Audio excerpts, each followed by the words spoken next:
Okay, I'll make that service announcement. The screens. There's an echo. Yes.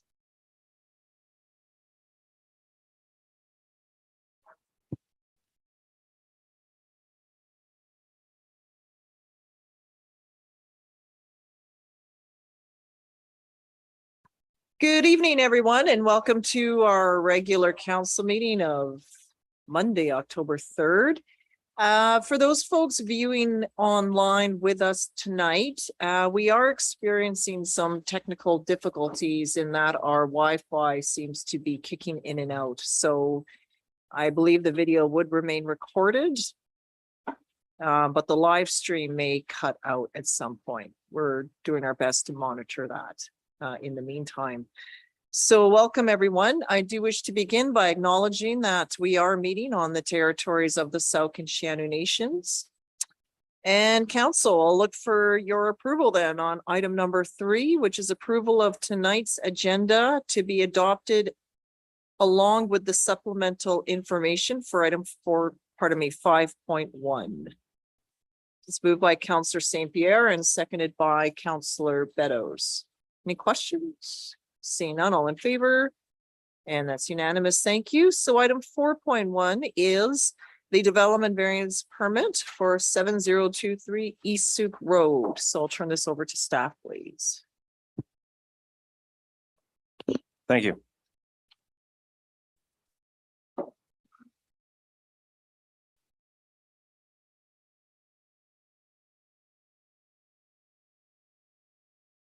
Okay, so this is a development variance permit application to relax the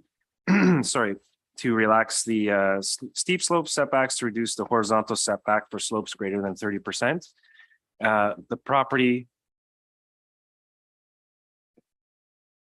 is located at 7023 East Souk Road. The applicant, as I mentioned, is requesting this variance. Staff have reviewed the application against the referral comments and technical reports and have concluded that we can be in support of the application.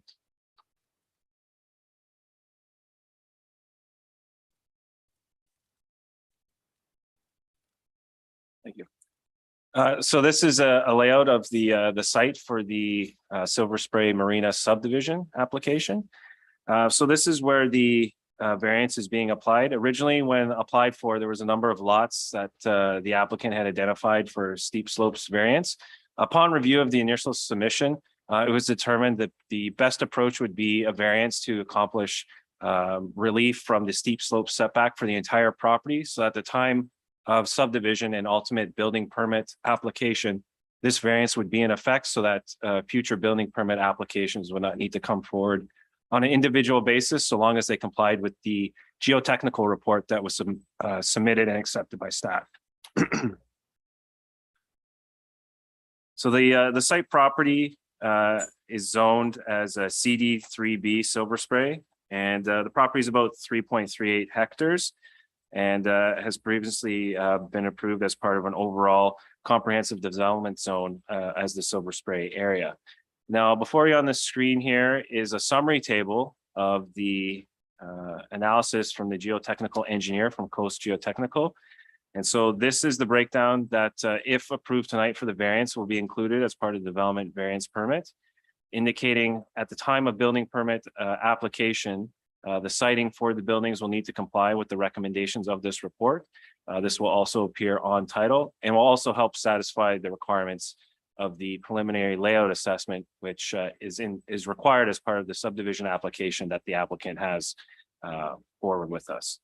So based on this information that has been reviewed and accepted by the District of Souk staff, staff are in support of the application for the variance to section 3.24 steep slopes for the siting of 19 fair lot subdivision.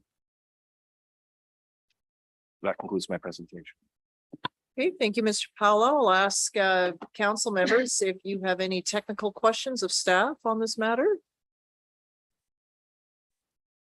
Seeing none, okay, go ahead. So, I'm interested in the the history of previous council actions.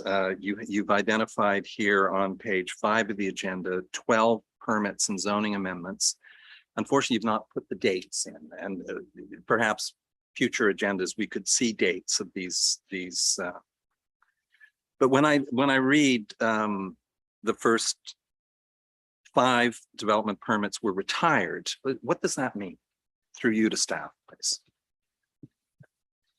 So at the time that those applications would have been approved, the conditions were implemented, and then the permits were no longer required to have development continue on that property. So there would be other development permits that may have come into effect, or the developments cease to be operating on those properties, so they would be retired and no longer applicable for the property. So essentially coming in for new permits for whatever proposal.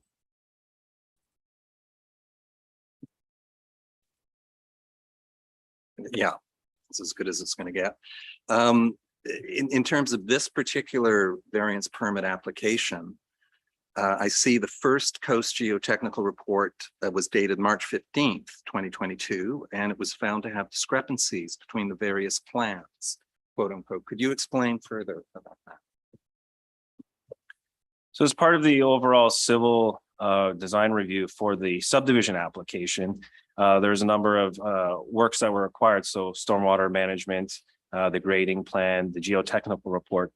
So the role of staff is to analyze all of these in our respective roles to ensure that there's consistency throughout the entire subdivision or whatever the project may be. So in this instance, when staff reviewed the recommendations of these reports and some of the technical pieces, there was some inconsistencies between what was being required from one report as to what was being displayed in another report. So the objective at that point is to communicate back to the applicant how we can find consistency. And so working with their consultants, making sure now that all of these reports line up so that it can move forward in support of their application for subdivision. So you did meet with the consultant, with Coast Geotechnical, and explain these inconsistencies? Yes, typically when we have communications with the applicant or the consultants, either this is something that can be conveyed through email or sitting down and having a meeting, which we also did as well with the applicant and their consultants. So you received the updated Coast Geotechnical survey on August 24th, which is 26 working days ago. And that's with the development variant permits in front of us. So I'm curious, though, about the letter from Mr. Thornton on page 10 of the agenda. It is undated. When was it received? Can you tell us? Mr. Thornton can answer.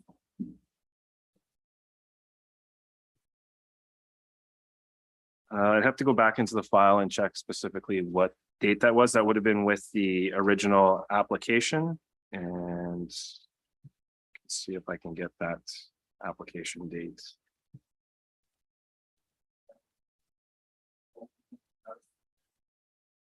Correct, yes. And so August 24th was the date on the geotechnical report when that was authored, and then we would have received that a few days later. My final question relates to the there's the landside assessment checklist, and as the author of the Coast Geotechnical report states, the District of Soo lacks a risk tolerance policy. Do you feel that this is something we need to develop here? So as we go through the development approvals process, that is one item that we will review as part of what is an acceptable process to require as part of our development review process. And if so, then what is the risk level associated with that? So we have looked at steep slopes previously with a professional just to kind of discuss next steps. And it was recommended that we could look a little bit further into this process.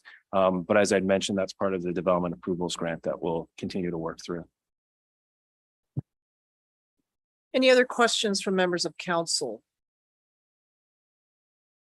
Okay, so I'll ask if there are members of the public that would like to speak on this variance. This public input section is specific to 7023 East Soo Road. The permit for PLN 01659. Call for second time. A third and final time. Any members of the public again for 4.1 7023 Souk Road? Excuse me, sir, you'll need to come and turn on the microphone and please introduce yourself. Michael Thornton, agent for 7023 East Sioux Road. And I just want to say that I think that staff has done a good job on the variance application. In this case, the majority of steep slopes were created by us when we blasted the marina. At the time we did that, there was not a steep slope variance, or why would we do it first? And the bottom line is that we also had a development permit at the time, an active, which we still do have. But this is an example of a new bylaw coming in after there's a development permit. And now we have to go through the variance again, even though we have a development permit for these lots. So anyway, but just happy with the report. Hope this is behind us, and thank you. Okay, thank you. Over to staff, please. Yes, thank you, Your Worship. Just as a reminder, council is in receipt of 2 letters in support of the development variance permit. Yes, thank you for that. One's in the body of the regular agenda and the other is supplementals that we included. Okay. I got it from here. Okay, it was just the microphone. It's all good. Okay, so the recommendation is that council authorize the issuance of development variance permit for 7023 East Sioux Road to vary the steep slope setback for a proposed 19 lot bare land strata subdivision. Moved by Councillor St. Pierre and seconded by Councillor Beddoes. Any comments, Councillor? I'm just glad to see this move forward. Thank you. Councillor Beddoes, anything? No? Anything from anyone else? Go ahead, Councillor Bateman. Yeah, unrelated to this development variance Well, permit. you do need to speak specifically on the variance permit. Okay. Because that's why we're meeting on this. I'm sorry, I missed the opportunity to ask Mr. Thornton's questions, but another time. Thank you. Okay, thank you. Okay, all those in favor, please. Any opposed? That's unanimous. Thank you. Okay, next up is item 5, which is our delegation section of the agenda, of which we have 2. So first up, 5.1 is zoning use in a C3 zone for 6715 West Coast Road. The delegation is Mr. Wayne Smith and Mr. Kevin Pearson. Welcome, gentlemen. You could please come forward and turn on the microphone. We have 5 minutes allocated, so we will put the timer on for you, and thank you for joining with us tonight. Thank you. My name is Wayne Smith, the owner of Sioux Power Supply, and most recently the owner of the building. I'm here to ask council if there's any way I could get some assistance. Since I purchased the building, SFRS, Sioux Family Resource Society, which has been supported by Sioux districts of Sioux for several years with grants and tax exemptions, I guess, has since moved to a new location, bigger and better. And so I've got a vacant spot there and a C3 zone that's basically, in my opinion, pretty redundant, the way that it's worded, mostly automotive dependent in the downtown core. So I've been back and forth with staff a little bit, as it takes, days and days and days to get people to chat with you. And basically they're telling me that I don't have any other recourse other than to rezone the property, which could take anywhere, who knows, up to a year, maybe. So in the meantime, SFRS is paying rent pretty much on the Sioux District of Sioux's dime until their lease expires in December. Now I've tried to lease the place and I've been turned down by council or by staff because there's businesses that are eager to move in there. There's 2,300 square feet of usable space that's pretty much unusable at the way it sits right now. So yeah, I'm just here to see if there's any other way we can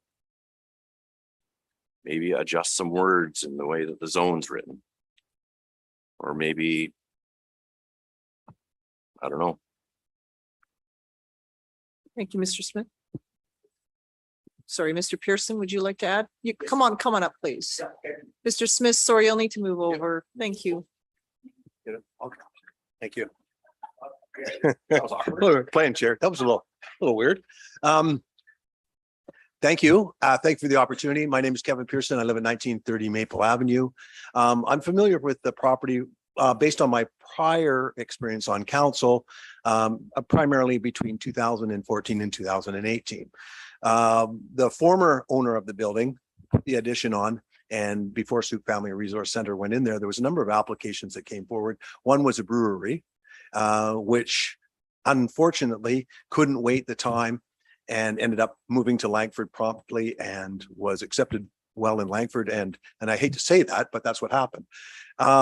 So the Local Government Act provides an opportunity for council at their discretion to change zoning, amend zoning, or do text amendments within the current zone if the application is seen to fit.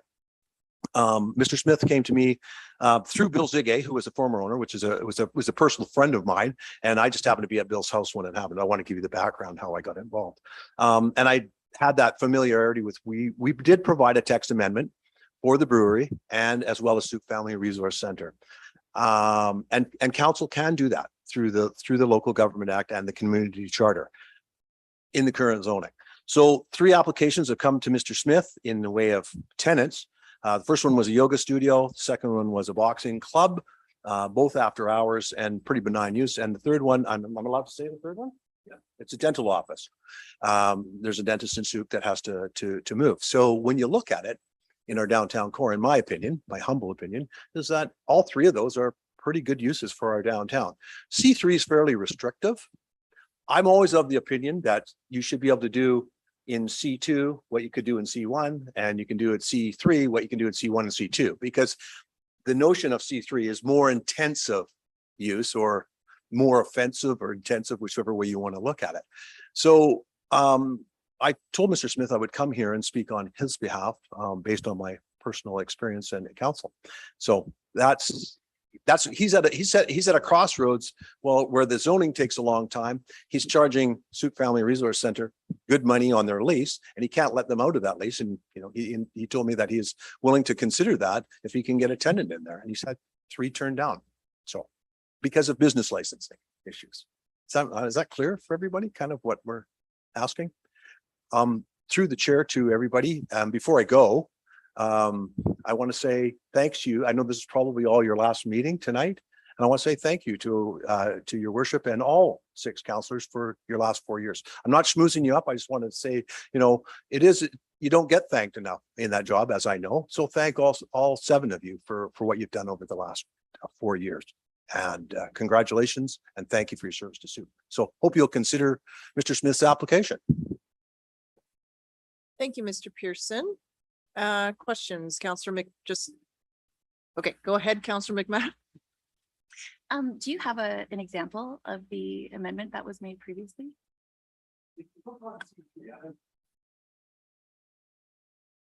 No, you'll need to come back up to the microphone so the folks viewing at home can hear you.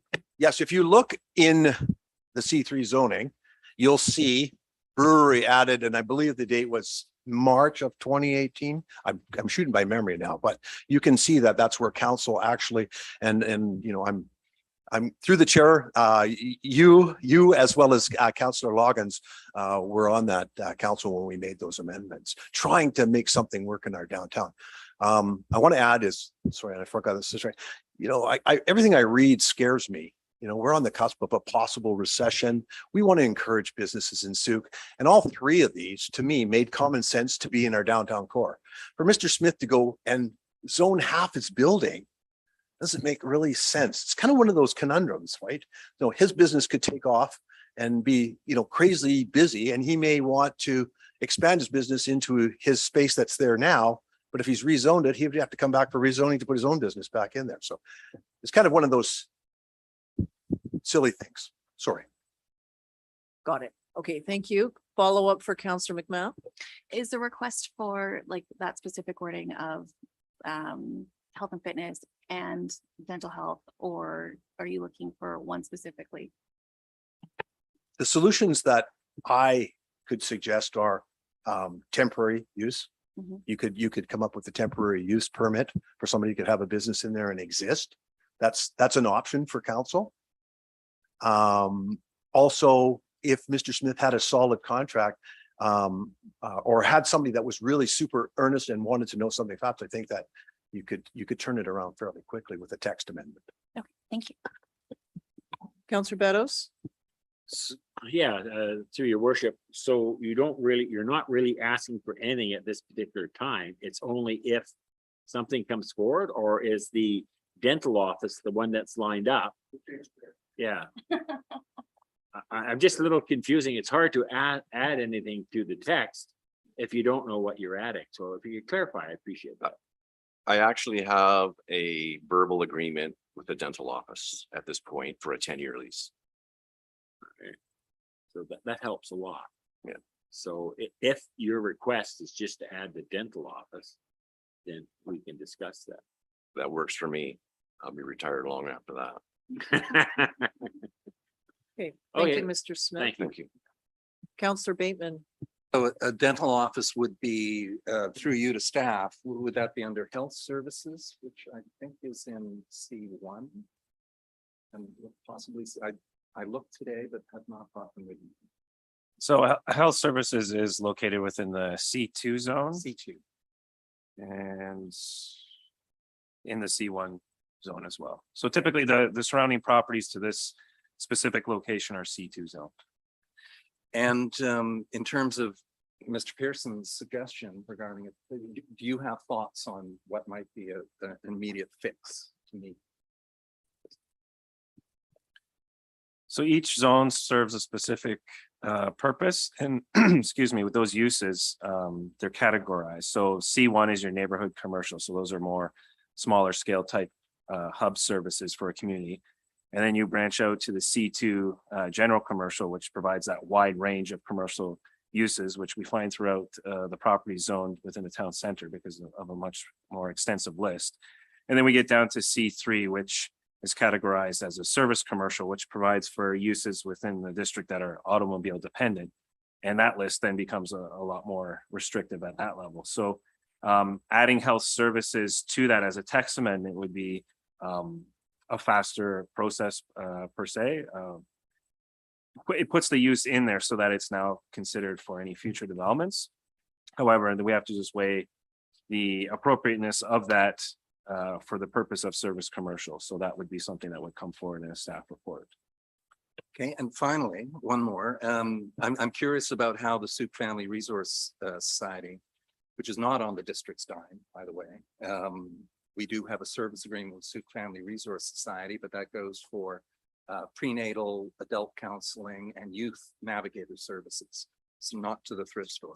But I'm curious, how did that use, a retail use, get to be approved in a C3? So when that proposal came forward, it was approved as a warehouse storage use, being a principal use in the C3 zone, and then the retail aspect of it was an accessory component to that. Counselor St. Pierre? I'm trying to get a better understanding on what the possible solutions would be. So it sounds like one of them is actually effectively spot zoning that particular site to a C2. The other one is potentially make an amendment to the C3 zoning definition. Is that correct? That's correct. The property could either be rezoned in its entirety to C2, which would be subject to review consistent with the other surrounding properties that are currently zoned as C2, or a text amendment to the C3 zoning to include a new use, health services, which would capture dental office services. Can I just clarify something though? If that were to happen though, then the current use of Soup Power Supply would not be permitted under the zone. Like if the whole building, right? Because that needs to remain as C3 to operate. So if it was rezoned, then that would become non-compliant, would it not? Based on that would be part of their application for review to ensure that whatever operations they're currently operating and propose to continue operating on into the future can remain compliant with the new proposed zoning. If not, then correct, it would not be compliant. Just to follow up on that particular line of thought, would they not be grandfathered? Given it's a pre-existing business location and suddenly the zoning changes?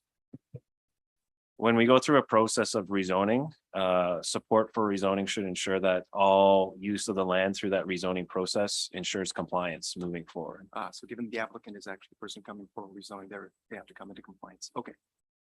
I'm also curious about what's going to be happening in terms of the zoning in the future with the new OCP, because as I think our delegation pointed out, the downtown center and the walkable areas certainly would seem to include that area at that point in time. It makes sense potentially for that to be C2 zone. Is that being considered in the new OCP? I'm not clear on that one. Correct. The draft OCP looks at maintaining that town center development focus. So upon future adoption of a new official community plan, we would then look to review all of our zones to ensure that what the community is seeking is better reflected within the zones. So it may include a process of working with specific property owners to rezone those properties as part of a much larger comprehensive zoning process, or amending some of the zone specific uses to include or remove those uses. I think I might like to go back to Councilor Bateman's question, I think, which was, do you see a particularly viable path forward, for example, to get a dental office in without messing things up too bad? Subject to a review, the text amendment would appear to be the quickest solution to the request. And we'd be looking for a staff report to make that happen. I wouldn't want to make one on, I'd get banging together. This stuff doesn't make sense to me. Okay, so can you talk a little bit about the temporary use permit? So the text amendment, like how would that play out? Could a temporary use be applied for, and what would that look like? That's something I want to consider a little bit further, because under the temporary use permits, it's just not a blanket application process. We have specific criteria that can be considered for a temporary use permit. The first one being to allow a commercial use in industrial designation, or an industrial use in a commercial designation. So this is already a commercial property in the town center. So we want to work with the request and see how we can be accommodating to have this fall within the guidelines. If we went through a temporary use permit process, I still see that being somewhat of a lengthy process. When the applicant or when the delegation first reached out to us upon their initial business license refusal, we had indicated that moving forward to bring compliance to this property for what they're seeking, they could either consider a temporary use or a rezoning, but we encourage them to contact the Ministry of Transportation just to gain further information upon access issues that might occur. That if we go through a rezoning process, that might be a requirement of the Ministry of Transportation Infrastructure. So just to understand before going through a lengthy process, what might be the technical pieces that would come after any approvals come forward. So I'm not certain if that's been undertaken yet. But temporary use might be an option for the applicant. Hearing the discussion around text amendment, currently that sounds subject to a review and a staff report, the quickest of three options. Okay, Councillor Beddoes?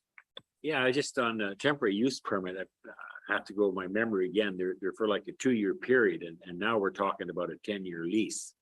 And I know you can reapply for a temporary use permit for another 2 years, but that would not 3 years. Okay, I know it's been changed. But I mean, if I was signing a 10-year lease and knowing that it could be up in 2 years or even 6 years, doesn't matter. That doesn't sound like a way that we want to go to resolve this problem. So the question I'm getting to is that if we do just add it for dental services, does that, how many other C3 properties? I don't see a rush of people coming in with dentist office and all these other C3 properties. It sounds to me like it could be a fairly easy fix. What, as a staff, does it cause you a great deal of grief if we just make the text amendment? Putting you on the spot there, but to your worship, sorry. Yeah, as you probably heard, subject to a review and the staff report to come forward. Typically, when we make these amendments, we want to identify how many properties are currently zoned C3 so that we can understand and council can understand as well how many properties may potentially be impacted from this. And then inform, is this of great concern to staff with making these changes? So like I said, I don't see that on the surface being a large issue, and it certainly seems to be the quickest route to going through. But however, it still is a bylaw process that needs to go through the advertisements and the public hearing process to make those amendments. So it's certainly not something that can be done in one night, but it can be done through a bylaw process to amend. So the question I have then is, does it have to be all C3 zones? Like, can we not just address this particular property and add it as I realize it would still trigger the zoning process, but for this particular property only? Yes, and it's, And just to that, because, maybe not in the town center, but certainly within our community, there will be a need for C3. So I just wouldn't want to erode that use with others, potentially. I don't know. So this way, in order to advance this particular one that's in front of us, it just seems that could we not just deal with this particular property, given the uniqueness of this plan? yes, specific to the property itself. This would be at its most specific form, a spot zoning. So as a condition of use in the C3 zone, we could have that asterisk tied to the principal use, and then under the conditions of use section, have it listed with the legal property identification for that. So we know only those applications on that specific property could accommodate a health service. Right. Yeah, Sorry, to your Councillor worship, Betters. but it still triggers a process. It's not something that we would just wave a wand tonight. It would have to go, our recommendation to go through would go to staff, and they would look into it, make a recommendation to whoever's here next. It could be done in a few meetings, but it's something to the process. I'm just trying to understand the process. We would still have to trigger the process, correct? That's correct. We have to trigger a process to begin the bylaw process. So first reading is the first step. And also just clarification on the point of, is this something that is being requested of the property owner to apply for, to initiate the process? Or is this something that the district is undertaking as an amendment? Okay, I would think it would be the district in this case. Councillor Lajeunesse? I guess, what's the quickest way we can do this? I mean, we have no commercial space available in Souk. And if we don't do this, Langford's gonna get a new dental office. So let's make it happen the quickest way we can. So then staff would be seeking direction from council to initiate that process so that we can bring forward a first reading bylaw to the next council. Councillor Logans? Through you perhaps to staff, I believe if we ask for a report on this, then we can get information on the options that we have. I think it does seem that the text amendment could make one of the biggest differences, but it would be nice to get that information. And my question is that I think that we could do first, second, third reading in one night. I'm not saying. No, I think first and it's second. First reading, and then it's Ms. Machado. Thank you, Your Worship. Our typical process is to give first and second reading, and then that's what triggers the notification for the public hearing. Oh, yes, right. And then a zoning bylaw, as long as there are no outstanding requirements such as a covenant or MODI approval, but that can be pre-approved. As long as all of those are in line, council can give third reading and adoption on the same night.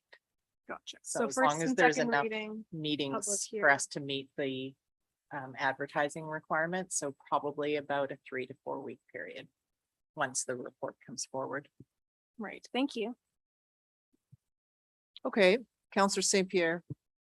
So I'd just like to confirm, it looks like we're moving as quickly as possible. It looks like spot zoning. And it looks like spot zoning with a report that provides more context, but that's what we get whenever we get in any sort of a zoning process. Is that correct? Just to clarify. Well, I think it seems like what I'm hearing around the table is there's a desire to address this and to move it all as best we can. So because we're uncertain who would actually be sitting at this table, it's fair to say that the staff report would include that as sort of the first option and then maybe some. And then maybe a couple of others, because all councils like options, and then it would have the implications, and so it would need to have a bit of background, I think, because there potentially could be 7 new people here that would then say, I don't understand this, I'm not prepared to make a decision, I don't know what we're doing. So you just want to have that information handy so that the incoming group would be able to make that decision and carry on. Okay, I'm still just really looking for, is this spot zoning for this property? Essentially, C3 with an amendment to provide the right to have health services on this one. Yes, on property? this one property, so that it would be Perfect. C3, and then the health services would be an asterisk added to this specific property only. So then both uses of what the business currently is can continue. And the dental services could operate on the other side, but it would just be for here rather than staff going and cataloging all of the C3s. And then there's much greater implications there, I think. Potentially, because we're widening to every C3 within the district. Okay, in addition, Mr. Paolo was asking whether or not this would be led by the applicant or led by the district. I suspect that has to do with who's paying to make it happen. And I'm wondering about setting the precedent. So that's the information we need back in the staff report, I would believe. But in order to advance this, I need an answer from staff on that. It would be like the advertising in the paper likely would be the cost, I would think, the notification, but I get clarity on that. So if the district was initiating this application, yes, we would assume those costs for advertising that change. That is the prominent fee that I can foresee as being a cost that typically would be required of the applicant outside of the application fee, and then any other fees that they would assume as part of a process. This being a text amendment, a lot of the work is being done in-house by staff to bring that forward. So what I can foresee is that we bring forward a report with options, but one of those options could be for consideration of first reading to make that text amendment, and then council hears the report and discusses those options and arrives at proceeding with first reading. We could potentially do that at that night to then continue on that process for second reading and the advertising to get to the public hearing stage. But the question now then, depending on if it's district led or applicant led, that I think that was what were sort of the implications on that. Yeah, so that cost of advertisement. Counselor Bateman. So just to follow up on when you say that night, that would be the first council meeting of the new council? Probably Not the inaugural meeting. No, but the first formal meeting is, or second meeting, I suppose, that'd be mid-November. And I noted in I looked up the last C3 suit moving and storage on Idlemore. It was introduced at one meeting, public hearing at the next meeting with third reading that night, and then I believe adoption followed. So through you to the applicant, if I may, would that kind of timeline work for your potential client? Though I'll just add though that we do have the ability to do first and second in one meeting, third and adoption in a second meeting. They don't need to be spread out that is sort of a preference of council, or first and second in one, right? Unless we there's. do outstanding have to pieces. have 2 weeks in between to meet the advertising requirements for a public hearing. So Right. it isn't usually 2 weeks apart. That doesn't give us enough time for the ad space unless we're pre-booking it, but there's no guarantee that council will give first reading to the bylaw. Yeah, we are stuck with those timelines with the way our cutoffs for publication are. So does that sound amenable? Well, realistically, there's a lot of work that needs to happen in that building ahead of time. So if we were really confident that eventually that this would get done in a timely fashion, we could potentially do a lot of work ahead of time. So I can't really answer that question because I'm not the dentist. So No, that's fair. I understand like the tenancy fit out itself and working out those pieces. Yeah. Okay, I'm pretty confident that if we got a decent timeline, that it would happen. Counselor Beddoes? Yeah, I just, I think looking around the table here today, I think you would be able to get that confidence, but we can't guarantee who we hear next month. And so that may disappear. And that's just the way it is right now. I think everybody here has heard your plight and very sympathetic towards it. And we'll move in that direction. But of course, we can't give any guarantees either. So it does leave you in limbo land for a bit of time. But I think you've made your case, and I'm pretty sure that you can make the case to the new council as well. Okay, thank you, Counselor St. Pierre. I noticed that Ms. Mushada very kindly put some language up for us. I was going to suggest a small amendment to change dental office maybe to health services. That would allow, if the dental office thing doesn't work out, potentially other health services, which we also need. Okay. All right, so then the motion would read that the council directs staff to bring forward a report with options to include health services in the zoning for 6715 West Coast Road with the district as the applicant at the November 14, 2022 regular council meeting. Moved by Councillor McMath and seconded by Councillor Beddoes. Any comments, Councillor McMath? Second, no? Anything from anyone else? Councillor Bateman? Didn't even look at me. She knew I was. Okay, I was interested to look through the zoning, commercial zoning in the town center. It's largely C2. In that 2013 zoning bylaw, we have Dumont Tire Craft, Souk Center Auto, Souk Power, the subject property, the auto dealer on, what's that name?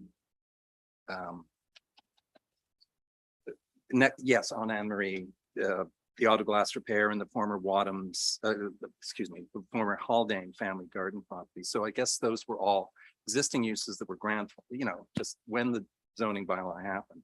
So there will be a new zoning bylaw to follow adoption of the OCP. And that gives me hope that we will continue to just work the system to make it more effective.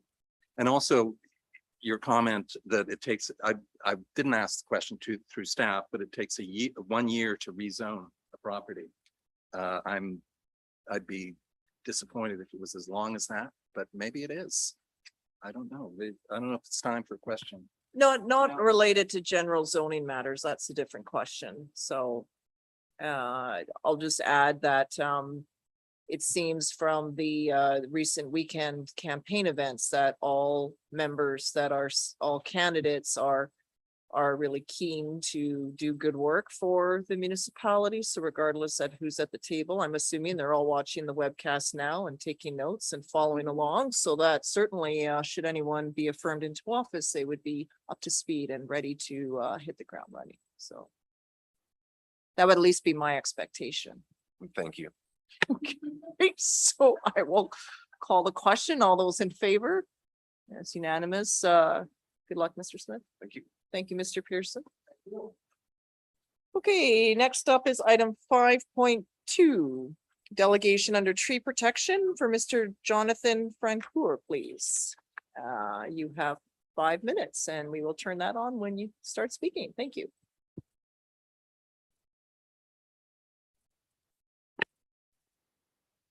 Last time I came, I talked about decolonization, and one of the ideas was to start a dialogue. I took up the whole 5 minutes and there was no time to talk afterwards. It didn't happen. And I've been thinking about how tree protection happens when there's people who have rights to be there and protect the trees. So I was wondering, what do you think about these two questions? The first one is, who have you seen standing up for land and water against developments and extractive industries? And the second is, what do you think about the legitimacy of the 200 acres that were sold to Grant by the Hudson's Bay Company so that he could log it and sell to markets in the South back in 1850s? And maybe we could have like a talk around like this way. And if you wouldn't mind starting maybe for like, Mr. Francoeur, the timing is to hear from you. We didn't receive these questions in advance. It's certainly something that we can. Oh, they're here? Okay, so I'm obviously did not read that, so I'm not prepared to answer that, but I'm going to just ask you is there anything further that you would like to say? And then I'll ask members of council if they wish to answer in the time that's here. This is your time for us Yeah. to hear from you. So is there anything you would like to motivate on those questions? no, I'd like to hear what people have to say and then get some new ideas from that.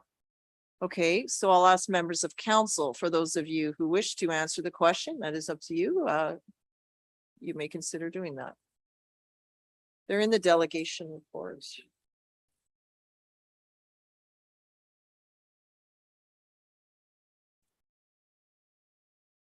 Was your hand up? I'm the chair, Okay. so I'll. I did see Mr. Francoeur's questions and I'll take a shot at it. So who have you seen standing up for land and water against developments and extractive industries? And my answer is, well, it's all a matter of degree, intensity, volume, focus, and engagement on a wide spectrum of approaches and levels of urgency. However, I'd say the Sauk First Nation, the Sianu Nation, the Pacheedaht, the District of Sauk, the Capital Region District, the Province of BC, federal government, the Rainforest Flying Squad, Mosaic Forest Management, Dogwood BC, Sierra Club of BC, the Ancient Forest Alliance, Deb Wood and Brian Roth, and all the people who stood roadside. A couple of years back, the Otter Point 606 Water Group, the Wilderness Committee, the Nature Trust of BC, the Port Renfrew Chamber of Commerce, BC First Nation Forestry Council, Association of Vancouver Island Coastal Communities, Union of BC Municipalities, David Suzuki Foundation, Greenpeace Canada, Transition Sauk, Land Conservancy, Pacific Salmon Foundation, the Otter Point, excuse me, I've said that one already, Rain Coast. Anyway, so that's my sense on that. There is a lot of work being done on this, and it is an ongoing evolutionary balance we're seeking. I have an answer to your second question, but I'll hold off. Maybe I'll just close by, as David Mallet told us at the Orange Shirt event on Saturday. There are 34 long-term drinking water advisories on First Nation reserves at the moment. And the parliamentary budget officer has identified it as costing 138 million per year to address those issues. And there needs to be advocacy to make that happen. So I'll save answer 2 for. No, I think that I Oh. can't. Trying to think on any FCM resolutions, but it's not coming to me. So I think you've covered that off very well for us, unless anyone would like to add anything further.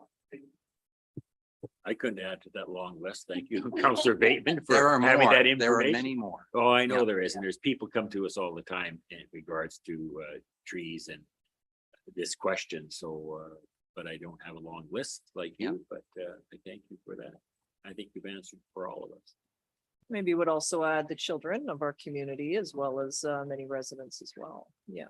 Okay, second question. Okay, second question. What do you think about the legitimacy of the 200 acres sold to Walter Calquone Grant by the Hudson's Bay Company so that he could log it and sell it to markets in the South in 1850?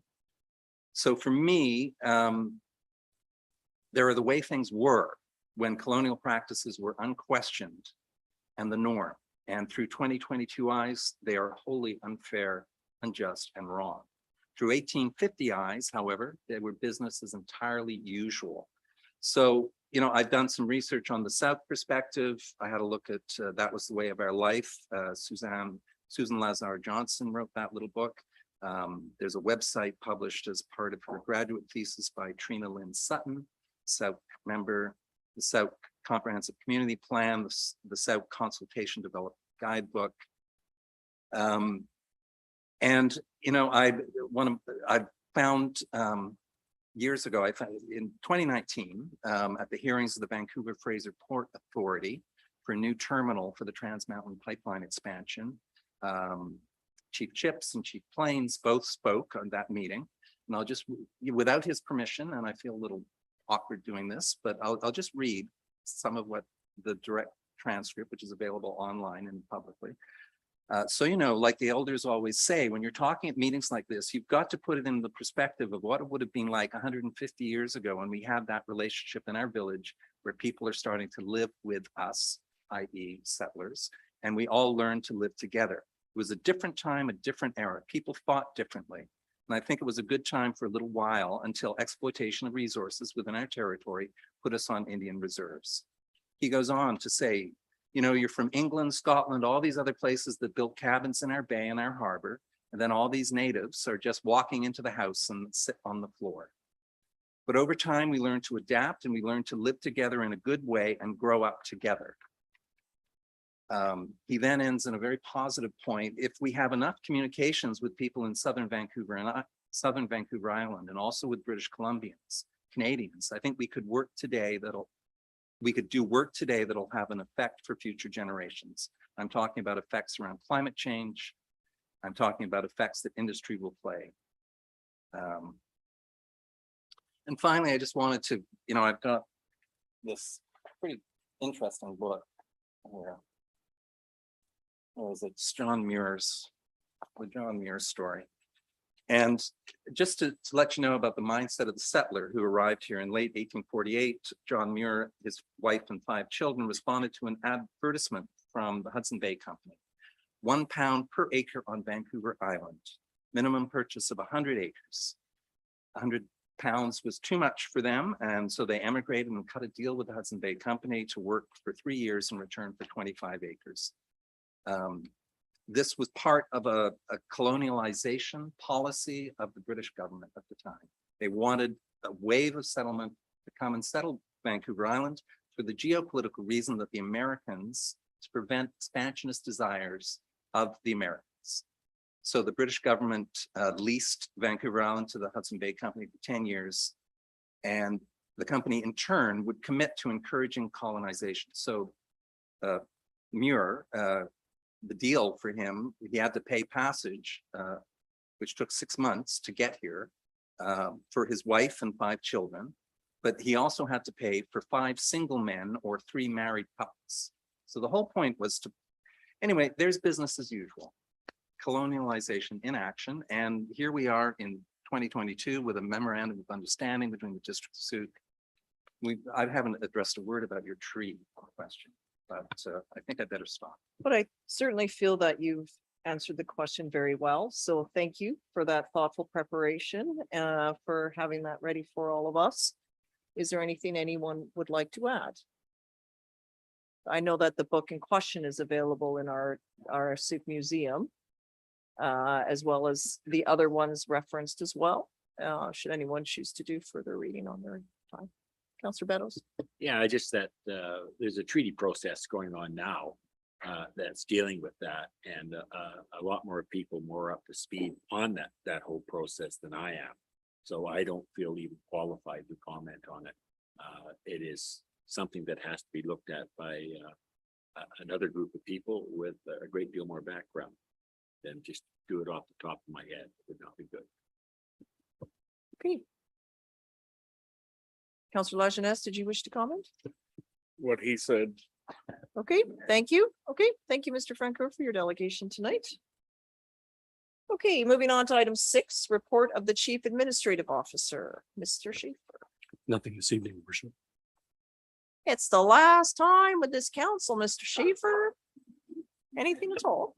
I'm very happy to have been given the opportunity to serve council over the last 6 months, and thank you for that.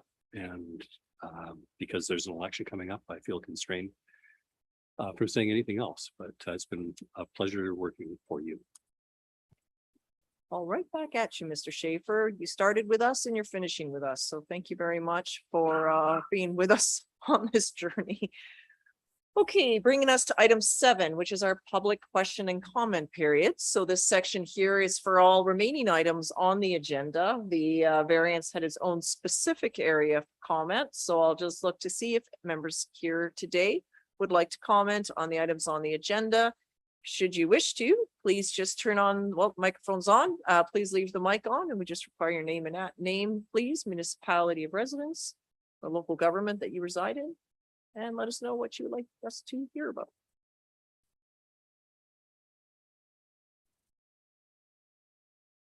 Okay, I'm not seeing any movement from the audience, so thank you though for being with us in human form.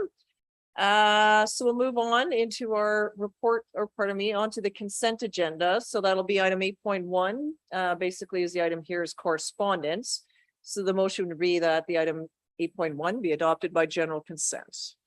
Moved by Councillor St. Pierre, seconded by Councillor Lajeunesse. Any comments, Councillor? Nope. Seen any? Councillor Lajeunesse? Nope. All those in favor? That's unanimous. Thank you.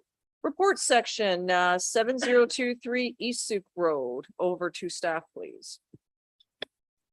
Perfect. Thank you, your worship. Through your worship, the council report in front of council for consideration tonight has to do with subject property 7023 East Suk Road, and it's to establish private services within a public highway, as well as establishing trail right of way within the subject property.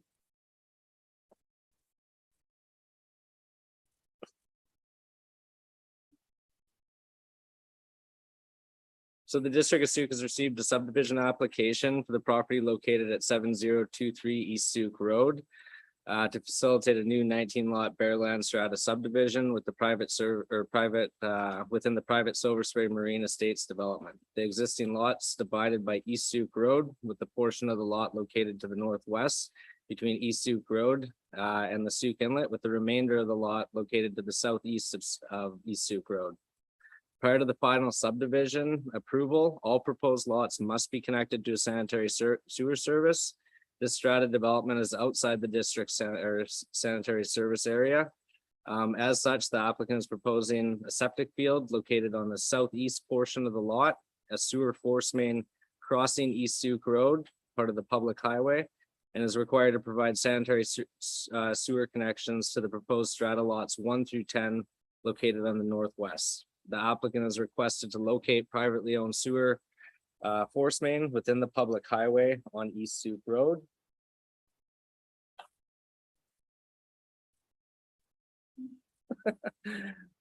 Following resolutions are presented to council for consideration. This is part 1. They will all be presented as a block to council for consideration at the end of the presentation. And Ms. Hooper will take over and present to the statutory right of way within the 7023 development.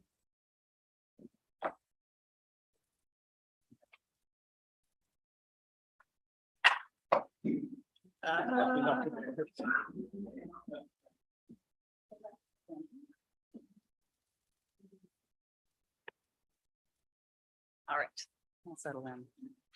Everybody good? Part 2 of this application, to give you some context, the District of Suk receives trails in 2 different ways through development. One through parkland dedication, and the second through statutory right-of-ways over private property. In both instances, the developer designs and constructs the trail and hands it over to the District of Suk for ongoing maintenance. The applicant at 7023 East Suk Road is requesting a realignment of the statutory right-of-way that exists on their property. They wish to change it to facilitate the aforementioned subdivision application. The existing statutory rights of way were established in 2004 or thereabouts, and the changes to the lot layout for the subdivision, which was also preliminarily laid out back then, is leading to this request. So for site context, looking at the slide, the existing statutory right-of-way connects East Suk Park through the Silver Spray development to Friendship Beach, a dedicated District of Suk parkland. Currently, and it doesn't expect to change, it's a nature trail over this existing statutory right-of-way, which weaves through a beautiful forest. It's as a nature trail, there's some very steep areas, narrow pathway, but overall it provides great connectivity from East Suk Park to Friendship Beach. The applicant is requesting that council approve a alignment of approximately, Caroline, if you would, oh, I should say that there's 2 existing covenants that Carolyn is going back and forth. One is on the east side of East Suk Road, and there's a second one that goes on the west side of East Suk Road. The applicant is only asking to request or requesting a realignment of about 140 meters of the existing statutory right of way. The red dotted line is the existing line, and you can see that they've changed it a little bit or proposing to change it a little bit with the gray solid line in this slide. As I mentioned, it's a small amendment, and staff supports this amendment because it is in keeping with the spirit of the existing statutory right-of-way, continuing to provide that connectivity for not just the local neighborhood, but for any users coming from, say, East Sooke Park or as a destination trail. That's essentially it, Your Worship. Thank you. Thank you, Ms. Hooper, for being with us tonight. It's nice to see you. Nice to see you too. Technical questions for staff. Counselor St. Pierre, then Beddoes. I'm just curious about the private sewer treatment area. What's its maximum capacity? Is there room for expansion? Through your worship to Councillor St. Pierre, I don't have specific details on the private wastewater owned utility plant over on East Sooke. This report on hand has to do with connecting to a septic field across the road, but it does not have specifics for the wastewater treatment plant. Right. So I don't have that information for you right now. No, I was curious because my understanding was that there's hopes for future development in terms of, you know, potentially restaurants. And, That would be another, a different site. a different decision, a different report, would it not? And I was just curious about this because it's going to serve that area. I think that'll come later. We're dealing specifically with this. But nice question. Stay tuned, right? Good. Counselor Beddoes. But I just want to recap, staff doesn't have any problems with this realignment. So yeah, I'm good with it. So thanks very much for that report. Counselor Lajeunesse. Yeah, I'm curious as to why we are allowing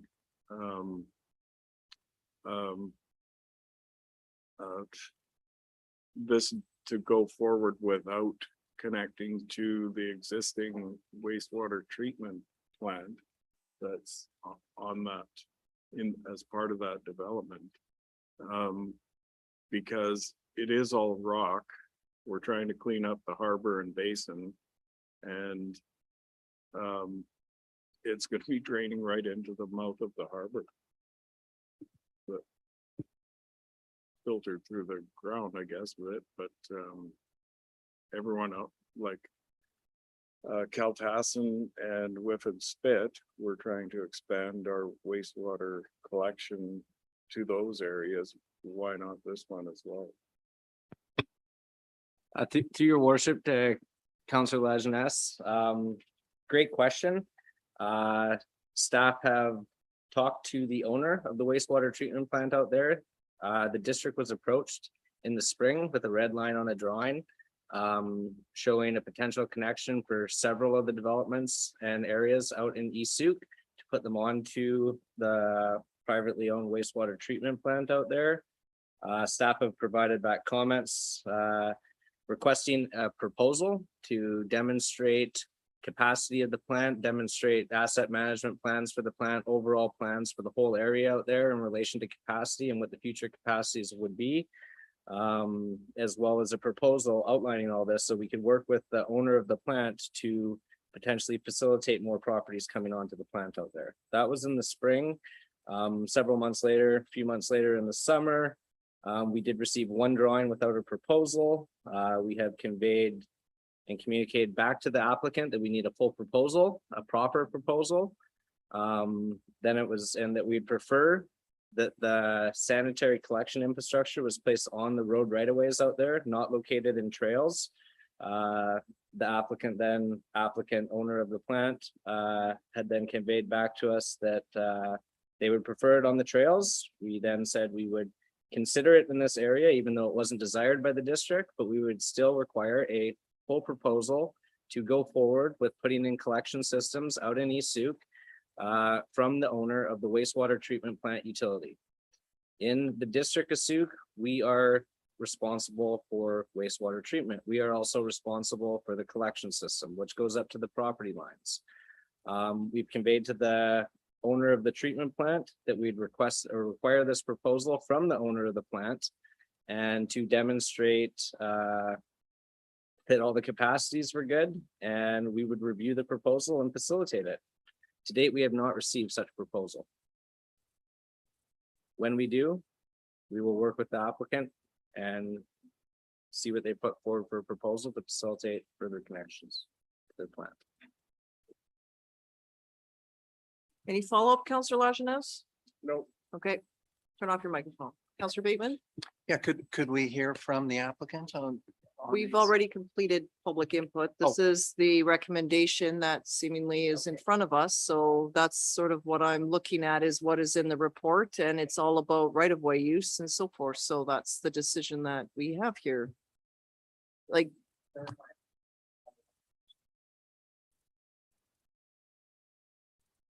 Well, I don't have a report on what was just asked by Counselor Lajeunesse. I have a decision, what we all received was specifically on right-of-ways and this piece right here. So if you want to open that up, then I guess we would need to refer this all back to staff and have it come forward at a later date, or do we deal with what's in front of us?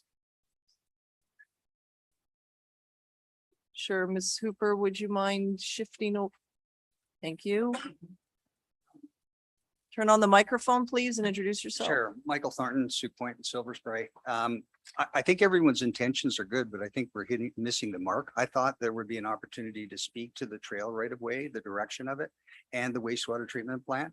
I believe that if you understood the intent, that you would, and I would leave it entirely up to your discretion, but I would ask that you at least hear what the proposal is. The proposal is not. Like, are you speaking to what is in front of us in the staff report? Yes. Okay, I did call a few times for I'm public sorry. input and was asking for members of the public to comment on all remaining items. And But I'm if you sorry. wish, if council is willing to hear now, that is your call, but what I'm looking for is what is in front of us. So if you're going to refer to something that is not in front of us, then I'm lost. This is what I'm here, and others are here to deliberate on, and not some other process piece that isn't in front of us. And again, my error, I assumed that there would be an opportunity to speak to the issue of the wastewater treatment plant and of the trails. Right? And I didn't know that I would be speaking in advance of it being raised, the staff comments. So there've been questions. I think that there's a missing of the mark, and I would just ask an opportunity to explain. You can make the decision. When Okay, you well, hear the you're information. sitting here, so please go ahead. Okay, so the intention first with respect to the trails and in the covenant has always been to connect to the marina, not to connect to Friendship Beach. And you'll see there's a section A and a section C that are part of the covenant. So the idea that, and you just really just look at it from Souk's point of view, we're going to have a marina open someday. We've been delayed 5 years on this particular application, but once we're through it and that marina opens, people are going to come across on the sea bus. And the idea is that they can walk right from there all the way to Souk Point and into East Souk Park. This trail has a circuitous route up and down 120 steps with 8 landings. Okay, the other one is flat. It's wheelchair accessible, baby carriage pushable, bicycle rideable. Right? That is the route. So it is incorrect for staff to say that this is the route that I want. That is not accurate. And you can see from information that I provided, I asked a year ago to please go with the covenant route. And I was told by the approving officer, it's not acceptable, notwithstanding the covenant. So I just want to make it very clear. My suggestion is we try and make connectivity. This doesn't do it. Yes, people hiking from East Souk Park to Friendship Beach, great. There's going to be hundreds of people a day going, I believe, from Souk Point going to Souk to shop. And if they've got to go up 120 steps, they're not going to go. So yeah, they'll keep going to Langford, right? And people coming across from Souk, they're going to have to stay on that side of the road and go around and up and down 120 steps to get to the flat part of the trail. So I just ask, observe the covenant. The covenant shows the route of the trail. It is not the route that's proposed. That's on that. on- Okay, so to Okay. clarify then, what I'm hearing from you is you do not want us to pass this recommendation. I would like you to pass a recommendation in favor of the covenant route. The route that I've been asking for all along. But I've been told, until I agreed to go with the route recommended by staff, I couldn't get in front of you. I made a request a year ago to honor the covenant. I've been making it ever since, and staff, you've seen information, staff has said that this matter of the trail has taken up more time, staff time, than any other single application over the last year. Because from my point of view, I can't believe we're not going to let Sue connect with Sue. Okay, Mr. Thornton, which part are you referring to in the staff report that we have in front of us? I'm simply referring to the connection, the trail connection. If there's slides there, I mean, I have some handouts, I can give you those. Well, but- that's not Yeah, but if there are slides that go, you see right here in this particular one as an example, you see the piece that drops down from the dotted red line, it drops down and curves around. That's because it goes up and down 120 steps. Okay, if you look on Schedule A of the covenant, you will see the trail veers way to the top over to the marina. You can see the marina way up in the top left-hand corner up there. That's where traffic should be going. People should be able to come over by boat, come over by sea bus, walk straight to Suk Point, no stairs at all. Go right to Suk, go into East Suk Park, enjoy it. This has them on the other side of the road. This is, if the goal is all about Friendship Beach, then this is fine. But you're giving up the connectivity. The strata only has so much land and so much money. It'll build one trail. It either connects Suk with Suk or it just connects Friendship Beach. And so to me, I think if everyone realized this, you would say, hey, we want to look at the original covenant. We want to connect. And way back, I was proposing a bridge there or a walking bridge to strap the water line under. But either way, a sea bus, people should be able to walk. That's all. That's all I'm Okay. saying. I don't see what this serves. Okay, thank you. Over Okay. to staff, please, because I'm a bit confused. Yeah, Through your worship to council, I'd just like to add one more piece. The route that's proposed is the desired option for staff. And when we're talking about connectivity and pedestrian and accessibility, the applicant was in front of council in my first week with the district, justifying that no road improvements or frontage improvements were needed in this area, and over probably $500,000 worth of frontage improvements that would have put boulevards, would have put sidewalks and everything, were relaxed by the applicant, and that would have been ultimate connectivity. No, I disagree on is that. the- Mr. Thornton, just to let the preferred- staff continue, please. Preferred trail option by staff. Ms. Hooper could add to it if she has any further comments. Okay, Mr. Thornton, can you? Well, we have another microphone there, just that's fine. Just turn yours off, please.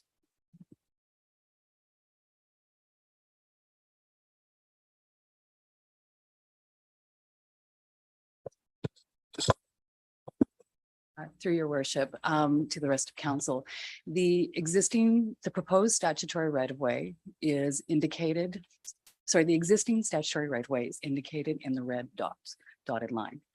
The proposed statutory right of way is indicated in the gray solid line.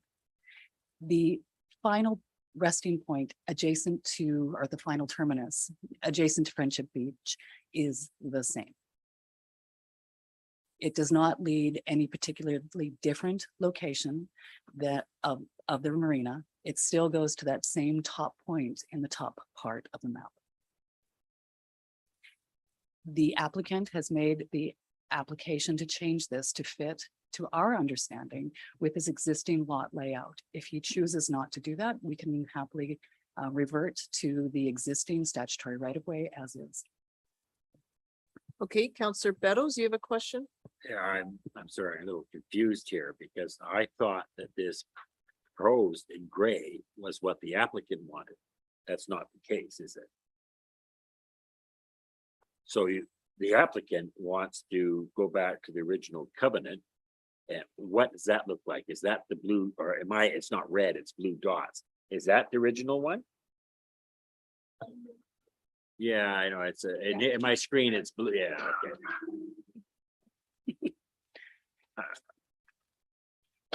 I mean, the applicant has said about the honor of the covenant. Well, what is the covenant? Is the covenant those blue or red dots, whatever you want to But I don't know.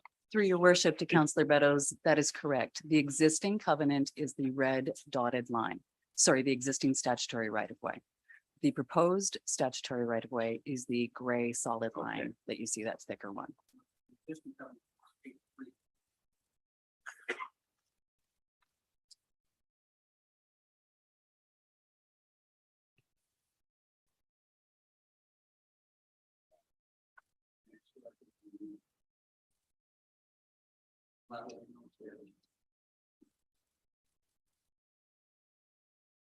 Okay, so this here, what you've just handed to us, if I'm looking at it, page 38 of 93, is looking completely different from both of those that are on the screen. Yeah. And it goes in an entirely different area. Mr. Schaefer? Your worship, it doesn't appear that this particular application.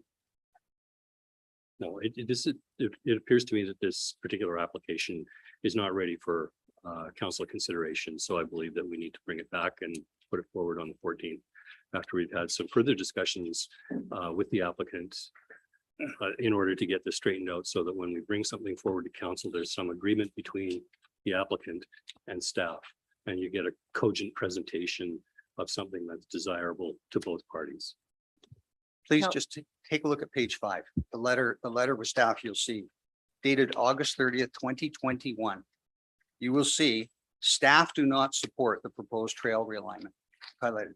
I've been trying for more than a year to get the covenant honored, to connect without stairs, the Souk and the Souk Point communities, right? To let us all walk a level trail, bicycles, baby carriages, all of that. This is the route. It was in the covenant that I signed and put in place in 2002 before I joined Souk. On the premise we were going to honor the covenant, right? But I cannot get staff to agree with the covenant or with what our plans are. And this is my concern. This is why the whole OCP thing, everything else. Staff is deciding how to redevelop Silver Spring. That's what's happening here. There it is, September 24th, 2021. We don't support it. You can build it in addition to, but no, you have to go this other way. So look, if everyone's saying, look, we're going to keep you going for another year, this is year 6 now. We already had a development permit. We're in the 6th year to get these 19 lots. It's been 1 year because I've been trying to get the trail. Okay, I'll take this trail. I appreciate that you are frustrated, and that is completely fine. I think the development approval process is a separate matter entirely. We're here to address this particular matter here. Further to what Mr. Schaefer said, if this is not something that you're on board with, I don't see the point of council approving what is in our staff report. However, in the case of what you've just handed to us, I can't listen to you and read this at the same time. I have to do one or the other. My mind doesn't work in both ways. I would either need to not listen to you to read this report or listen to what you're saying and not reference this at all. So that doesn't help in this particular moment.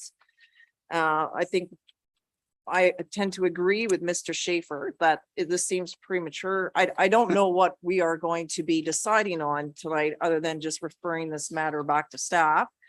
When I read this here, the purpose of the covenant is to connect to the marina. The alignment is a connection to Friendship Beach, but then I'm hearing you don't want to correct, because this is where I'm reading and listening. You don't want to connect to Friendship Beach. No. It's something about the marina, but this is to connect to the beach. So I can't process this in this moment like this. There is a connection to Friendship Beach. There is one that we're not proposing to change that other than a little tweak around to a house. That's always there. We're not giving that up.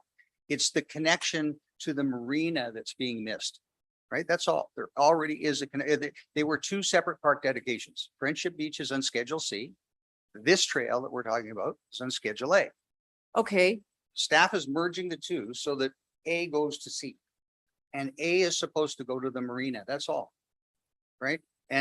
And look, I don't want to wait another year to get back on the agenda. And if council wants, instead of saying the covenant will be honored, if council is saying staff overrides the covenant, even though that's not what we want, we will take that, we'll build that trail with 120 steps.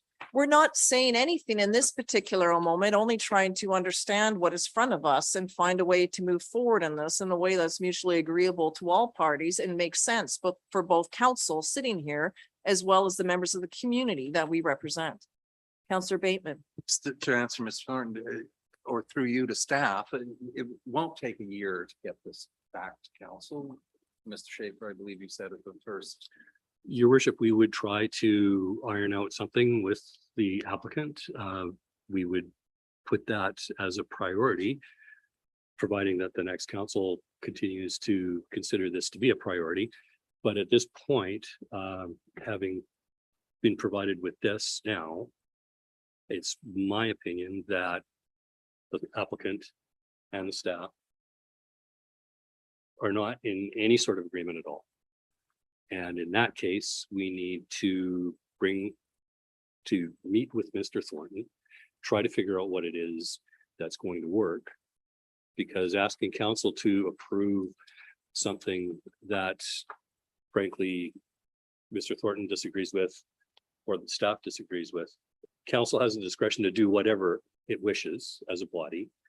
But it would be profitable, I think, for the community as well as for the applicant for us to come to some sort of an understanding about what it is that we're doing, because at this point, I'm hearing two different things. Yeah, as am I. Thank you. Councillor St. Pierre, then McMath, then Beddoes. It sounds like, at least in terms of part 2 of the staff recommendations, we're looking at a delay. Making best use of that delay, I was hoping that we might have some clarity on the covenant. I know that staff has worked very hard recently on another covenant with trail and so on and so forth. It took a while to sort things out, and then it was sorted out, and it was extremely important to modify the covenant and so on and so forth. I would just like a better understanding, because there's probably something I'm missing here in terms of what's happening with that, because it's not clear to me based on what the applicant is saying, what's going on with the covenant, which normally would be, according to previous practice, a very binding document. So whatever that looks like, I'd just like to have some clarity on what's happening with that. And your worship, at this, through to Councillor St. Pierre, at this point, I can't give you that. So. Councillor McMath and Beddoes. Why is this presentation in the agenda if there's such a disparity between the applicant and staff? Your worship, it's surprise to me that we have this disparity. But you How- review the agenda, correct? I beg your pardon? You review the agenda. I did correct? review the agenda. So where's the gap?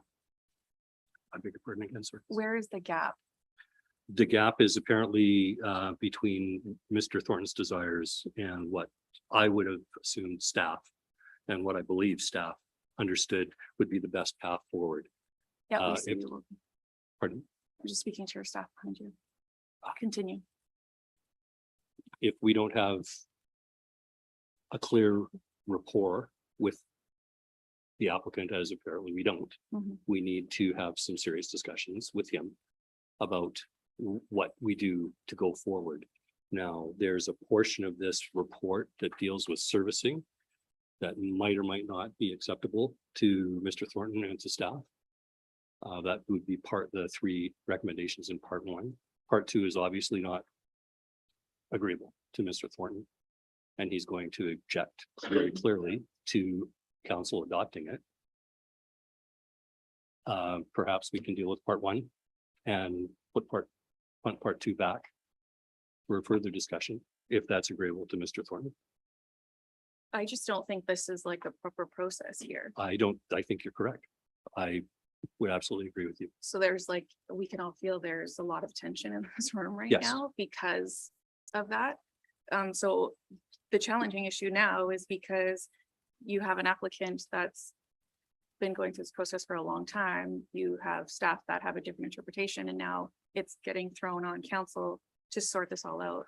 And a last agenda of the term, like it's not the way that it should go. So how now do we make sure that this is a priority going forward? So then we For can the next refer one. it to the next council meeting with a certain date. So Councillor Beddoes, Yeah, well, Can you please turn off your microphone, Mr. Thornton? It picks up the feedback in the room and it's distracting the viewers online. Go through ahead. your worship, can we not give direction to staff to expedite this issue as a top priority? And that, well, I mean, we're still here. And it's still sort of a legal thing, so that gives some direction to staff that we want to see this resolved. Well, I think it's the case of that, I'm looking more at a referral to that agenda date, which was November 14th. In that council, something along the lines that council directs staff to work with the applicant and to bring a report forward on that November 14th council meeting. So that keeps it moving. We have set a date in mind and the reports would move forward. And in the meantime, we'll see what we can address. But this agenda, it's not a new business item that got added late on the agenda today. The agenda went public on Thursday. And that's where if there was any objection, I would have anticipated hearing from it. I realize, Mr. Thornton, that you sent out an email to us. However, I have not had the opportunity to receive pretty much any email or look at anything past 11 o'clock today. And usually our cutoff for agendas is noon on the day of the meeting so that we can print and load and get everything online. So while we have met, I didn't realize that there was an impasse. I did meet with you and you shared some of your concerns about the process. So it was more, I was content and satisfied when I saw this matter on the agenda. Oh, good, this is great. It's coming forward to us on this Monday. We'll deliver it. Nothing's been received. This is good. We'll move ahead. I call for public input. Nothing is raised. We get to this and there's a problem. And now in the fly here, I'm trying to read, listen, understand, and what the heck is going on, really. And we still want to find a way forward, but I cannot do that in the moment. My mind does not work that way. And I'm certain others may be the same with the ability to multi-think. We do want to see this matter resolved in a timely manner. And I think really that is our way forward. However, if you continue to feel that you are unable to come to agreement with staff, then perhaps our staff will give us options, which, as I've said earlier to the other one, we all like options along with implications that the incoming council would be able to consider, but at least they will understand the pros and cons of moving ahead one way or the other. And at least it would provide a bit more time to understand what the barriers are. I think we would all agree that an accessible trail system is something we all wish to achieve in the future. However, should that not be made, then I think we need to understand why that is. And those are the pieces, there's just pieces missing. And I'm sorry, but I cannot process it in this moment like this. And I do not feel I'm alone there. Councillor Bain. Move part one as on the screen right now, and we'll uncomplicate it a little, this matter. So can I'll I read have it a out. seconder on? I'll part read it one? out so that the viewing public at least knows what we're following along here. So there's two recommendations. We've learned that part one is something that is agreeable that we could progress. And that would be that count. And this could be as a block, Ms. Machado, these three sentences. That's correct, your worship, because one is not doable without the others. Okay, so that would be then that council approve the request to locate privately owned sewer force main within the public highway, East Sooke Road. That council directs staff to approve raising title application for Title II road within a portion of the public highway, East Sooke Road, for the purpose of locating a privately owned sewer force main. And three, that council directs staff to enter into an easement with the property owner and the District of Sooke to be registered on title stipulating applicable construction requirements and an operation and maintenance manual for a privately owned sewer force main. Moved by Councillor Bateman, seconded by Councillor Beddoes. Anything on the motion? No. No, I was looking at Beddoes. Sorry, he had his hand up too. Anything on that? No. St. Pierre, did you wish to comment? No. Okay, all those in favor? And that's unanimous. And for the second part, that council directs staff to bring forward a report on the outstanding matters to the November 14, 2022 regular council meeting. No? Okay, moved by Councillor Bateman and seconded by Councillor St. Pierre. And we'll just wait for the language to be on the screen.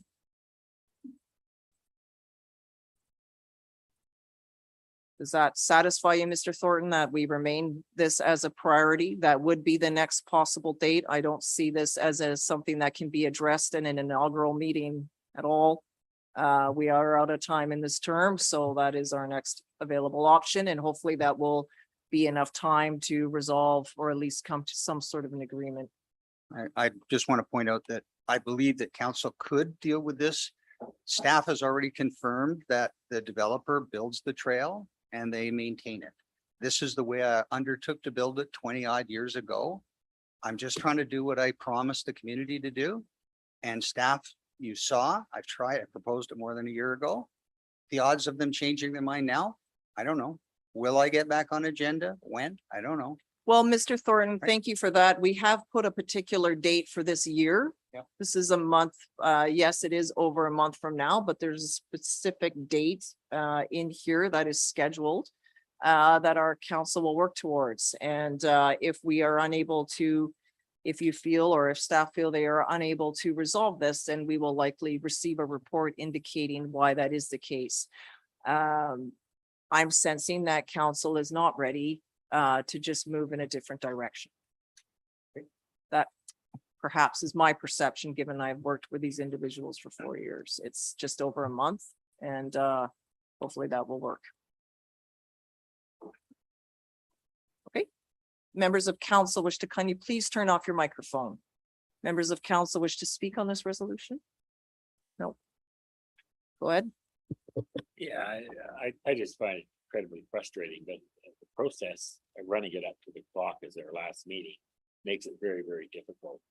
I certainly want to see some resolution, and I'm hoping the staff, whoever sits here next time, really gets moving on this to get this resolved. This has gone on far too long, and it doesn't seem to me like a very difficult question, but it needs to be dealt with. It needs to be dealt with in a timely manner. So I'm a little frustrated with it all, but it's presented in a frustrating way. It's presented at the 11th hour, so it makes it really, really difficult. So I sympathize with Mr. Thornton, but I think we're stuck with the process as it is. That I apologize for, but it's frustrating to me. Okay, Councillor Lajeunesse, then Bateman. Yeah, I find it frustrating as well, because the way the staff report reads, it sounds like the applicant has asked for exactly what is in front of us, but then reading through the report, and I did kind of struggle with it today, because the letters from the applicant weren't consistent with that, and so I'm still not quite sure, but I think this is probably our best path forward at this point, is to have staff work with the applicant and work this out before it comes back to council. Hopefully we'll still be here. Councillor Bateman. Yeah, I think this is a really healthy process. We have two very strong-willed groups that are professionals of the District of Sauk, and you, sir, Mr. Thornton, and your vision. I like the sounds of the vision. The C-bus at, 120 steps for active Sauk residents who are prepared to hike into East Sauk Park. I think you're going to have some uptake regardless. Nonetheless, I really hope, without needing, I don't think there's any process to call in a mediator in situations like this, but if you and your people can work with our staff, I know back into the, I always think of those mountain goats or ewes coming together and banging heads, and both sides can win. Thank you. Quite the visual I see, but thank you. That's just fine. It's all good. Okay, it's the timeline that we're up against. It unfortunately is what it is, just as it was for Mr. Smith, who was in the delegation as well. It does seem that there is some more time that's needed on this to resolve it, so I'm hoping that there won't be bashing of horns though, because I don't know that I would be on board with that, but Thank you anyway. And council is the mediating body, so. Okay, all right, I'll call the question. All those in favor? Any opposed? That's unanimous. Thank you, everyone. I just asked staff, this is on a technical matter with reports like this. If there is some way that they can be loaded differently so that you have the report as sort of one PDF and that the attachments are separate PDFs, so that when it's all like this, it's so difficult to read because I don't have the ability to break the PDF apart. So I don't know how that can be done. It's a technical wish that I have because the iCompass app that we use from a viewer user perspective, it's not user friendly. It's just this giant PDF. I'm limited and it like moves all over the screen while I'm trying to read it. Like, and I'm not a novice when it comes to technology, but then I'll end up printing this like Councillor Bateman. So I'm just asking if we can work with the software development and tell them that they really need to make this user friendly, or we need to consider a different application that loads these separately, because scrolling through it back and forth, that's why I'm seeing councillors break out and use entirely different platforms, because this one is, it doesn't get a very high rating from me ever, just to put it that way. Okay, on to exciting new news. We'll stop complaining about the app. 9.2 charters. Mr. Carter? Yes. Thank you. Through your worship to council, in alignment with council's transportation master plan, extensive design's been done on all of Charters corridor through 2022. Currently, we're under a potential grant application opportunity to fund $6 million of a $7 million project to build out the entire Charters corridor in 2023 from Throop Road all the way to Gollage Avenue. The report in front of council tonight is for consideration for support to make a grant application for the remaining part of Charters South, which goes from Gollage Avenue down to Highway 14 and includes about 20-meter returns onto Gollage to start the active transportation on safe routes to school. This project is in council's 5-year financial plan right now. It will be recommended to be considered for year 2024. It's imperative that this project gets completed before a 4-leg intersection gets put in at Charters and Highway 14, which is a requirement for the BC housing development. It's an excellent project. Staff are looking for council support to support the project in the amount of $2 million and to direct staff to make a $500,000 application to the ministry's active transportation grant program, and that council commits to its share of $1.5 million for the project.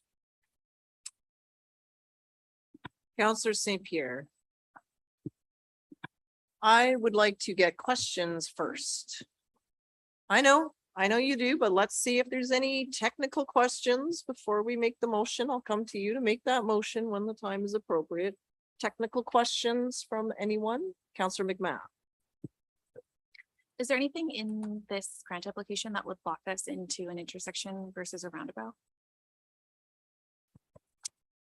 Through your worship, Councillor McMath, this application has nothing to do with the intersection piece of it. This is just going north of the highway. Everything's been analyzed for the 4-leg intersection at Charters and Highway 14. There's no room to physically put in a roundabout there. The transportation reports from Watts Consulting when BC housing development was taking place indicated that that is the place for the intersection to go.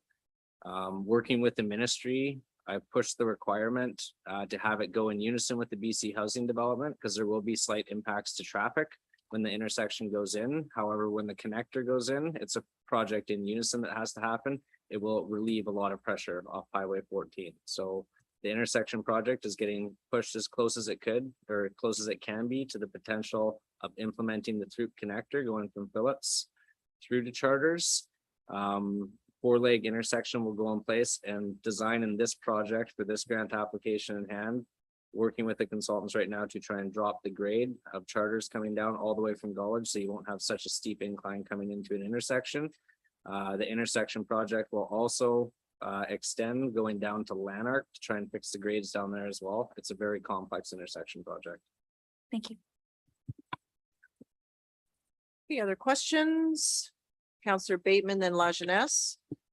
Yeah, so I look back at the June 27th agenda, so that the total cost of this route is $7 million. Right? And you've applied for 100% funding up to maximum of 6 million through, and this is not what's on the agenda tonight. This is the other part of from Gollage to through. And this, when will we hear about that grant? Through your worship, Councillor Bateman, anticipating hearing back from the grant partners in first quarter of 2023. Okay, so if we were to get that 6 million, that would still leave $1 million on to, and then you've got what is it, 1.3 million on this project. Is that DCC fund flush? And I didn't look it up today. How flush is it?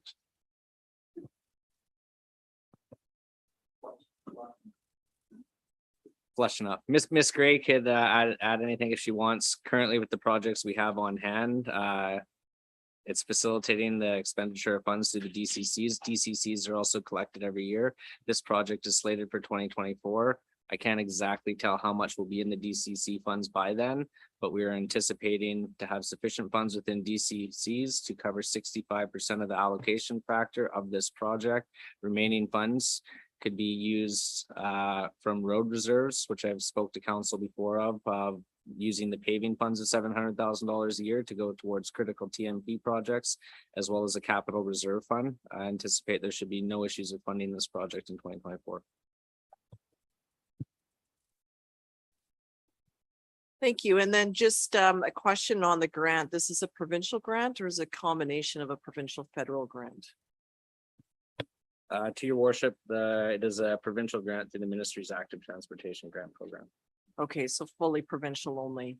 Fully provincial, same grant program we made application under for $2.5 million applications for the church roundabout as well as church corridor, which we were both successful with both those in 2021.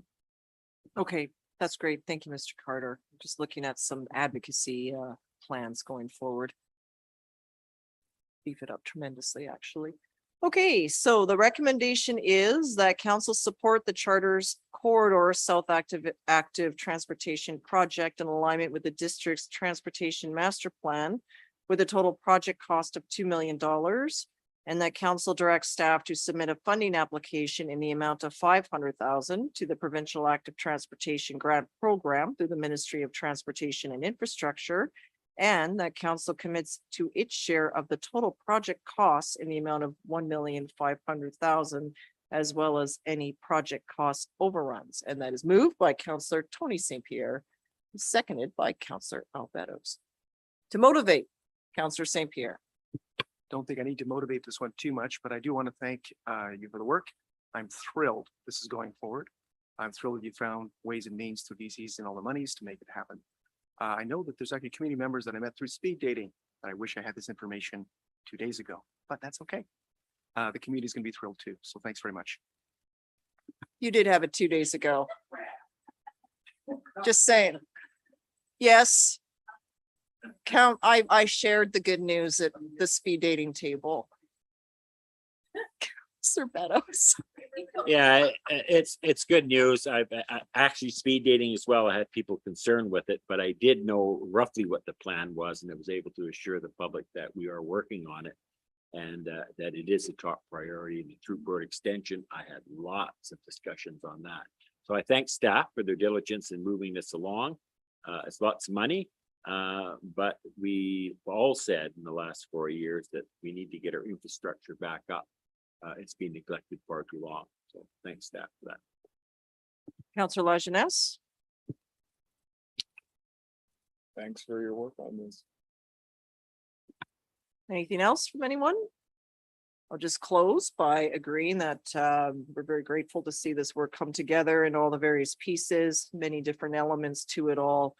But it's really good news and yeah, so thanks. It's needed. So it was a good news item to share. All right, we'll leave it at that. I'll call the question. All in favor? And that's unanimous. Thank you. 10.1, we're into our bylaws section here. I believe this is just adoption on 10.1. Yes, that council adopt the bylaw cited as permissive tax exemption bylaw number 870792-02-2022. So that's moved by Councillor Bateman and seconded by Councillor Logans. Thank you. All those in favor, please. And that's unanimous. Thank you. Next up is 10.2 fees and charges amendment bylaw. Is there a staff report for this?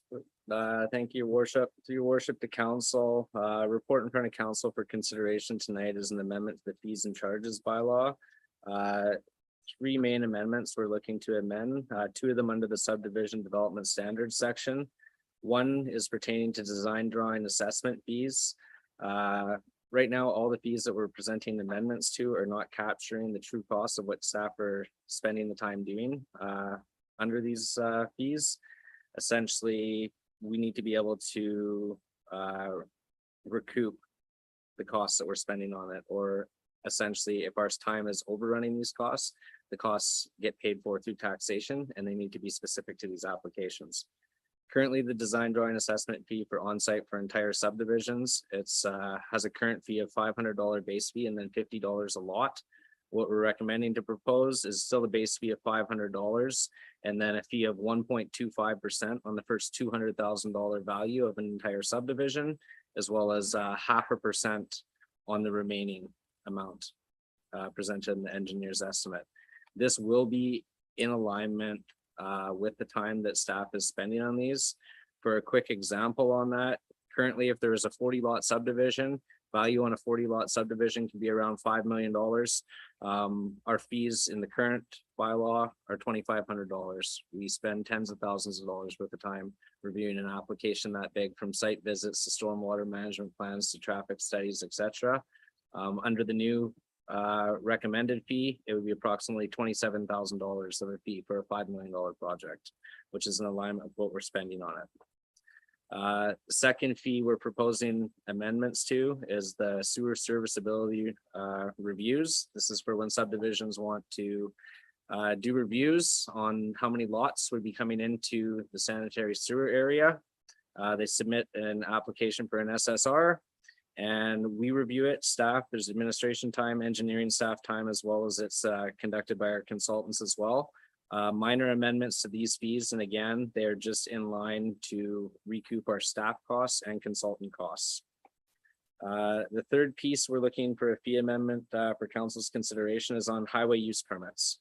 So currently there's a $25 fee, and that is the only fee that happens. We're recommending a $50 fee for highway use permits, and then 6% of the first $500,000 worth of value. This is all for offsite works. This can be for developments. This can be for private utility companies putting utilities within our roadway. So a $50 base fee for the permit and 6% of the first 500,000, 2% of the remaining. To put this into perspective in an example wise, if someone had $50,000 worth of offsite frontage works to do, they'd be charged a fee of $3,000, and that staff time for field visits, reviewing continuity with existing utilities if there's utility work to go. It is in alignment with the time that we're spending out there. If they had $25,000 worth of work, it would be a $1,500 charge. Those are the three amendments we're requesting council consideration on tonight, as well as removing the fee for title searches, as well as for charges on title from the fees and charges bylaw. Currently, we are not recouping the cost of staff time on these two fees for service. They are not fees for service or services that are typically provided by a municipality. They're very accessible for applicants to do either online through land titles or other means. Part of a lot of the applications that get submitted, there is a requirement to submit a title search as well as the charges on title. A lot of our application processes, we're working on refining them. Applications are submitted and then we have to send back stuff because there's missing bits of information. A lot of times that comes because people have not reviewed their charges on title, which need to be submitted with their applications. Reason for that is because they're not printing them and basically reviewing the titles and charges themselves. They're getting the district to do it, and it's not typical for a municipality to do it. So that would be the fourth thing that we're recommending for an amendment on the fees and service bylaw. I will leave it with council for consideration and answer any more questions. Okay, thank you, Mr. Carter. Questions, Counselor St. Pierre? Some of the fees are obviously increased significantly. I'm just curious how it aligns with other districts and other local governments. Lines very well. Sorry through your worship to Councillor St. Pierre. It's in alignment with capturing the costs that we're putting out for a lot of these services that we're providing. And that is the mandate for any municipality, is to recover the costs that you're actually spending on the time. Okay, Counselor Beddoes? Yeah, I welcome this because I'm remembering back 2 or 3 years ago that we became very much aware that we were not recovering enough money to even pay for the beginnings of some of these things. So I put a lot of work into it, and I'd be supporting this. Other comments? Counselor Bateman? It's always refreshing for me. This is a statement. Is that allowed at this point? Or comment? Well, how about when there's a motion on the Okay, floor, you then can I'll- comment? I'll move that council give first, second, and third reading to the bylaw cited as fees and charges amendment bylaw number 867 752-07 2022. Okay, you're moving that. Is there a seconder? Seconder is by Counselor Lajeunesse. Okay, to speak to it, go ahead. Well, yeah, just the one comment, it's good to see a document like this and get a better, deeper understanding of the amount of work that goes into these processes. Because we have heard a lot from members of the community that it's a challenge. It takes a year to get a zoning bylaw happening. Yeah, so thank you for your good work, and I'm trusting that these are fair and equitable rates that we're moving on, because I don't know. But trust is one of the key points, I feel, as a counselor, working with professional district staff. So. Thank you. Counselor Lajeunesse? Nothing further. Any comments from anyone else? I'll just make a comment that, no, I appreciate this. I think it's, there's always that concern that, we pay for general folk paying property taxes. It's for the services that those taxes cover.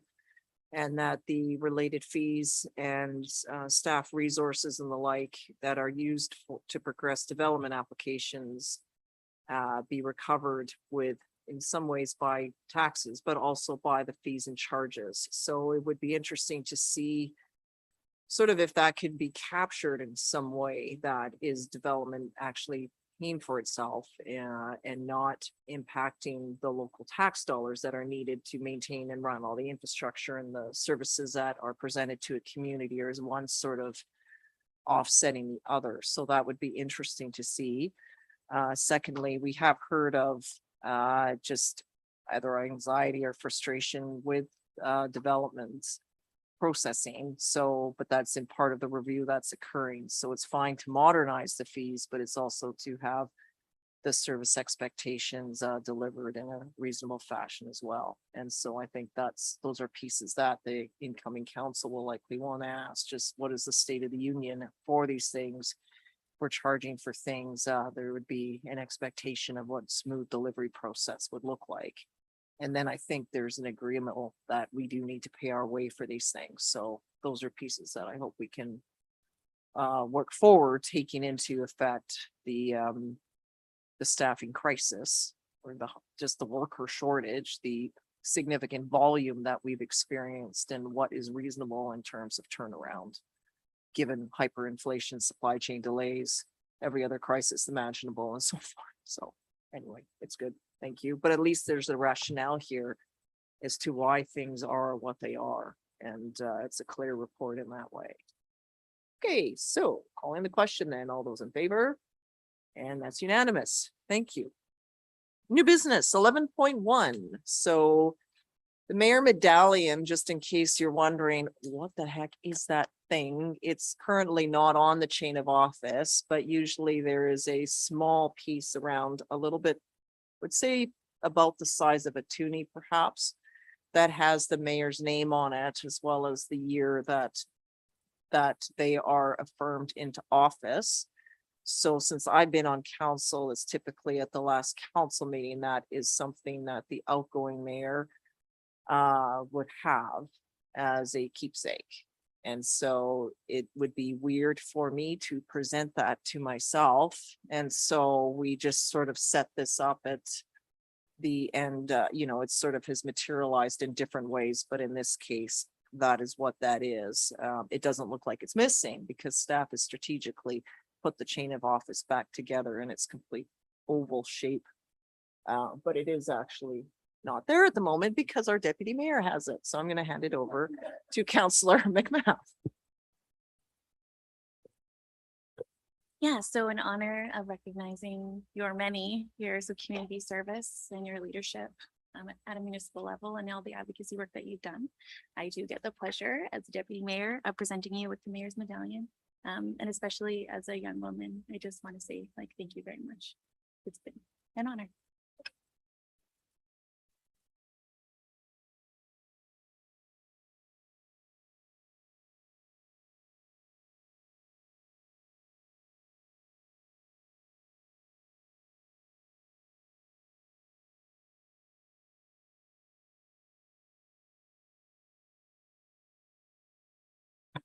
Thank you very much. So it does have my name. It says something I can't read right now. I can't. It says the Corporation of Souk, Mayor Maite 2018, and that's when we first joined together. So thank you very much. And I do have some closing comments, but I'll do that just before we adjourn.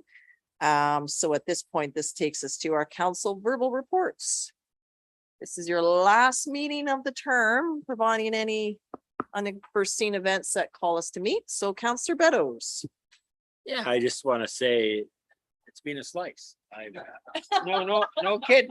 I've seen us go through some very difficult times and with COVID, and when we first took over, we had to hire a CAO, and we had a temporary one here, and he's still here. But I've been very, very impressed with my colleagues. I've been very impressed with staff, some difficult things they're doing. So it's been an enjoyable 4 years. I just want to thank everybody for that. Thank you, Councillor Beddoes. Councillor St. Pierre. I would affirm everything that Councillor Beddoes has said, but I also add to it that in the speed dating, I was astonished at the answers that I was actually able to give in terms of, some really tough questions, because it's not often that local government is on everyone's mind, and the community doesn't always realize what we're up to, and that's normal and that's okay. But it was really nice to be able to say, oh, you're wondering what we did something about that and that and that and that. And we've done all these things. And when I listed them out and thought about pandemics and everything else, I was like, wow. So thanks, everyone.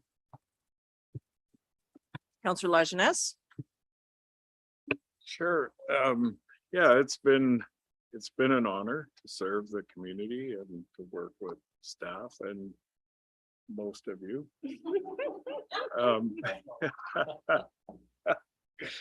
But no, I missed out on the first year of this term when most of you were green as well, and I got elected just prior to COVID, and so that kind of threw a wrench into things for the first part of the term, and I feel now where I'm just kind of getting up and running here, and hoping that I'll be back for another 4 years. And so thanks for the memories.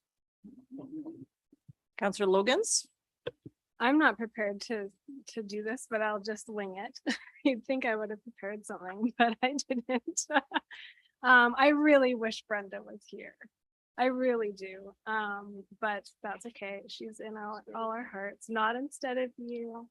And she's probably here with us anyhow. But I'm really glad that I got to work with every single one of you. I do hope that you all get reelected. I think you're absolutely fantastic at what you do. You put a lot of heart and soul into this. And yeah, I hope to see you all back here with someone new in this seat. I'm really grateful to the Sauk for their generosity and having us work with them and for allowing us into their lives and their traditions. And I mean, that one day where we did, I had dinner with them after a meeting and received blankets from them and had the Journey song. Like, I'll never forget that. That was a highlight of my life. I've thanked Norm because, oh my gosh, whew, it was one of the best days of my life. Having him here. That's not a lie, but we tell him that all the time. And thank you, Dawn, for everything that you've done, keeping us together in so many really challenging times. So I appreciate you so much. And I also appreciate all the staff so much for what you do. People are real jerks to you, and I really wish they weren't, because you do so much good for this community. And if it weren't for you, nothing we want to happen would happen in this community. So for that reason, I'm really grateful for you, and you're all really wonderful people. I'm really happy for the public, or grateful to the public for electing me for 2 terms. That's been fantastic. And I really hope to be elected to the school board as well by those same folks. I'm looking forward to starting a family with Mr. Carter. Whoops, dropped that one. And and I think that out of my 2 terms, this has been so wonderful. My first term was like pretty traumatic in some ways. I had a bit of PTSD about certain things with it. And this term has been absolutely incredible because of all the wonderful people that I listed off. So thank you for that. And I will see you around Souk. Thank you, Councillor Logans. Councillor Bateman. Okay. Well, I had a, unexpectedly long windy thing, so I'll throw that out and just say that it's been a real pleasure working with you all. It's kind of, lovely dysfunctional family, but functional. And, we've had I'm going to read a little bit here. It's been serious business, but never short of laughs and, compassionate decisions, goodwill, eagerness to be of service to the community, I think. And I heard that on Saturday from all those candidates. I really miss Brenda, that was Norm's situation. I have so much good wishes to him. It's so good to have Dana in the mix. Yeah. Yeah, yeah, absolutely. And it's been a lot of fun. And I just say to staff, I've said it already, respect to you, the municipal rocket scientists, as I like to think of you. And I apologize now formally to Carolyn and Sarah and Jennifer and Chandra for my my hawk-like gaze at your agendas or minutes. And it's with real humility that I will acknowledge now that in my first run of campaign brochures, I called Mayor Tate Major Tate. I printed 300 of those. And so, hey, it happens to us all.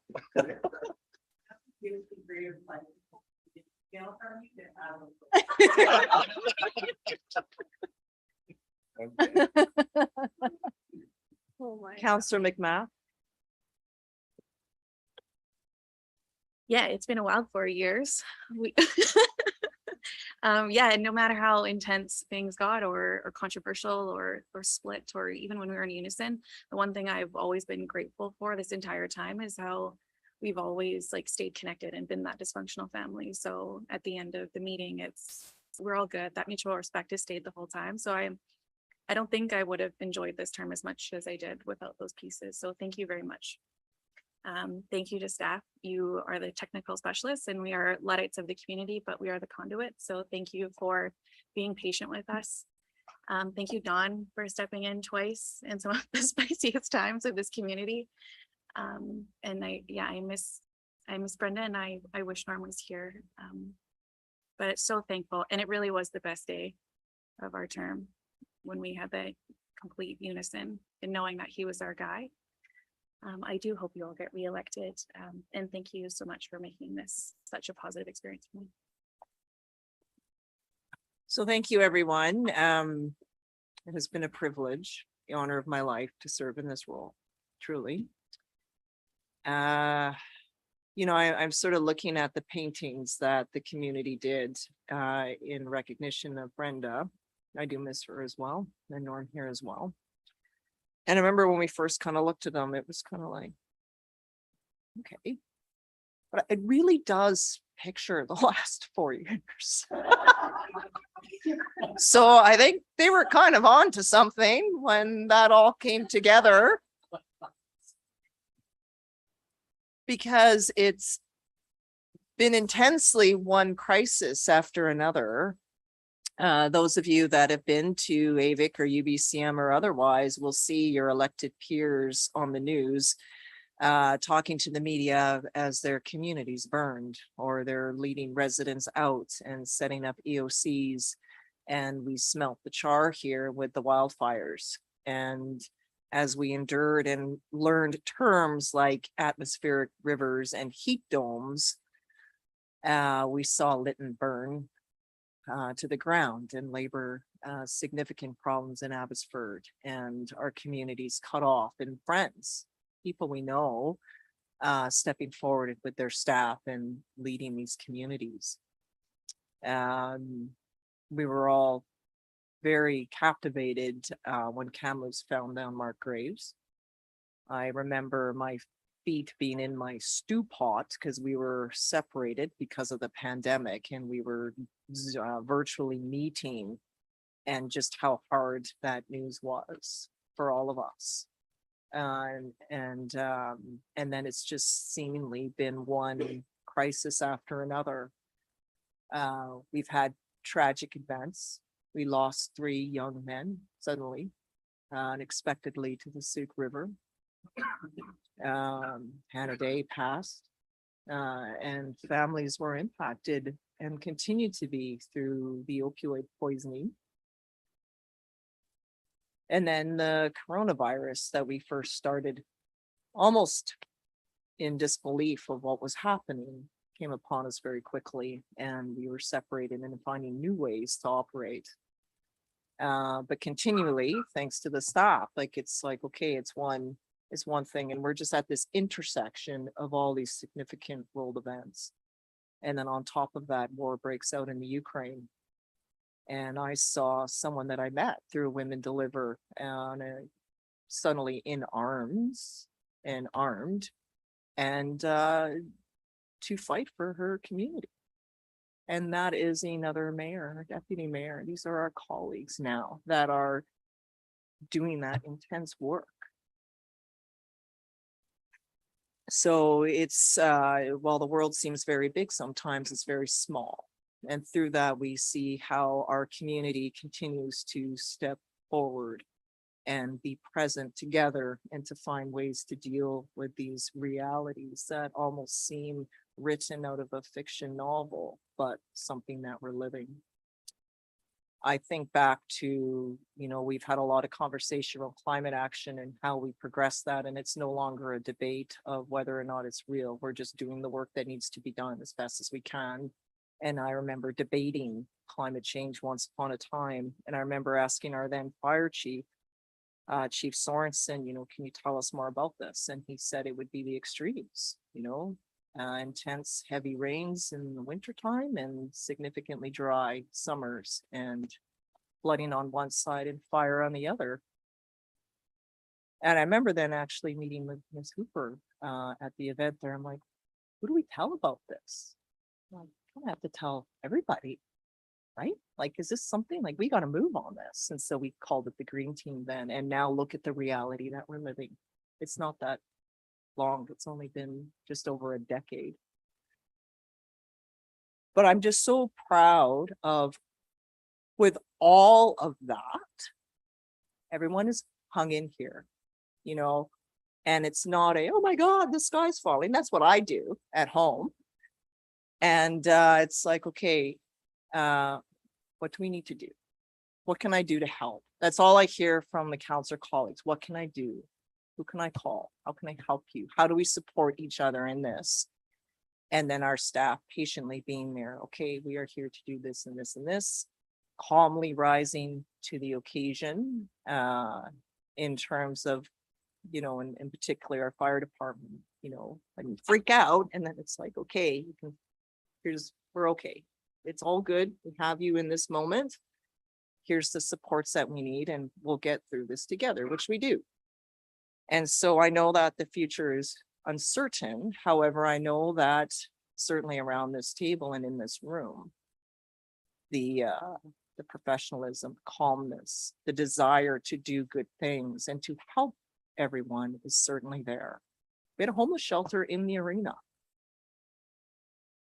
Like in the arena instead of the fine arts show. Like that actually happened and we did it well and we kept some people from harm and their workers from harm. And so I greatly value everyone here for your many contributions. I think when we talk about what our roles are in all of this, we're demonstrating what that actually is. This is the role of the elected body. This is the role of staff. This is the hourglass that everyone talks about and how there's always room for improvement, but certainly we've set that well. And I think that's a really good legacy to pass off to the next council for them to come in, that this table is set in a good way. The work that we're doing with the South is meaningful and impactful. And that's why we earn the privilege of flying their flag. Because if we don't do that, then I do feel we need to return it. But we are carrying on and thoughtfully doing the work that needs to be done. And those are things we can be proud of. That's why the minister came out to our event, because they wanted to see the work firsthand on what we're doing on the ground and how deep that is. So I certainly thank all of you for your many contributions. I always find in local government, the one thing that always surprises me is that you do make really deep and meaningful friendships along the way. And I never thought that would be possible in what is really a world of a political world. You know, but really deep and thoughtful, long-lasting friendships. And I hope that you have found that and you've found that with others that are serving in BC and across the country as well. Because you know that if you ever visit any of these towns, any local government ally would be happy to show you around, regardless of how well you know them, just like we do when elected folk come into our community. So thank you for all of that. I have a lot to brag about when I am at different advocacy tables about things we're doing, or I have a weird sense of humor if you haven't noticed, but many things that I can share and it sometimes help lighten the room. So thank you for all of that. I do keep what's called a gratitude journal, and it would be the case after every meeting. I write down something about all of you that I'm grateful for. And it doesn't take too long to come up with things. And even though I may be angry, upset, or petulant as I leave the room, I still will go home and reflect on that and put myself out of it. And I feel that that sort of work has made me a better person. And it's because of the contributions you make. So thank you for that. On a side note, people ask, it's local government is sort of a strange world. You know, I got asked this meeting, how are you doing with all of this? You seem healthy and happy and you're wanting to do this for like election number 5. And so I thought I would share what my healthy outlet is, because I do have one. It's not just walking my dog, but I'm actually writing a little book. And it started as a book of short stories, Tales from the Chamber. You wouldn't believe it, right? You know, from the gavel of Maya Tate, but it's actually turned into Corona 19, a love story. So I had to weave a vampire into it along with the idealistic mayor, because I thought that would actually make it somewhat believable. But I find that for those of you that carry on, and hopefully that I do, and maybe even for staff, if there's ever anything that you found like, wow, like I really don't know how to process it, it gives you really good character development and interesting quotes that then you can use to build up interesting characters. So anyway, I thought it was healthy, be kind of fun. I read it and laugh. Nobody else does, but maybe one day I'll share it. And it's just a healthy way, and it's sort of just to my creative talent, which I think is important. And yeah. So anyway, I'll leave it at that. As I said, it's a privilege of my life to know all of you. To staff, I don't know all of you that well. You know, but hope to learn more about you and get to know you. Some of you, your work is seen out in the community. I said over the weekend that when Dr. Henry said it was safe to go outside, certainly everybody did, and then some. And then we really became familiar and connected with the infrastructure that we have, what's important through our trail system and what is. I've managed to get back into the schools and get really good feedback from students. This is part of the new advocacy piece that I want to launch, is involving their voices in it. But you can just see that, you know, there's just such thoughtfulness. And I don't think, staff, you're recognized for the thoughtful approaches you take to the work that you're doing and how those pieces are done to improve the quality of life for residents, as well as the wildlife that we take stewardship of. So thank you for finding ways to incorporate your best practices in the ways that you do in all the work that you do. So on that note, thank everybody for their patience. To those viewing online, I'm not sure how many of you, for 5 of you, thank you for joining with us virtually tonight. And we'll leave it at that. And on call for item 13, motion to adjourn, please. Moved by Councillor St. Pierre, seconded by everybody else. But we'll put McMath, I think her hand was up just a little faster. All those in favor?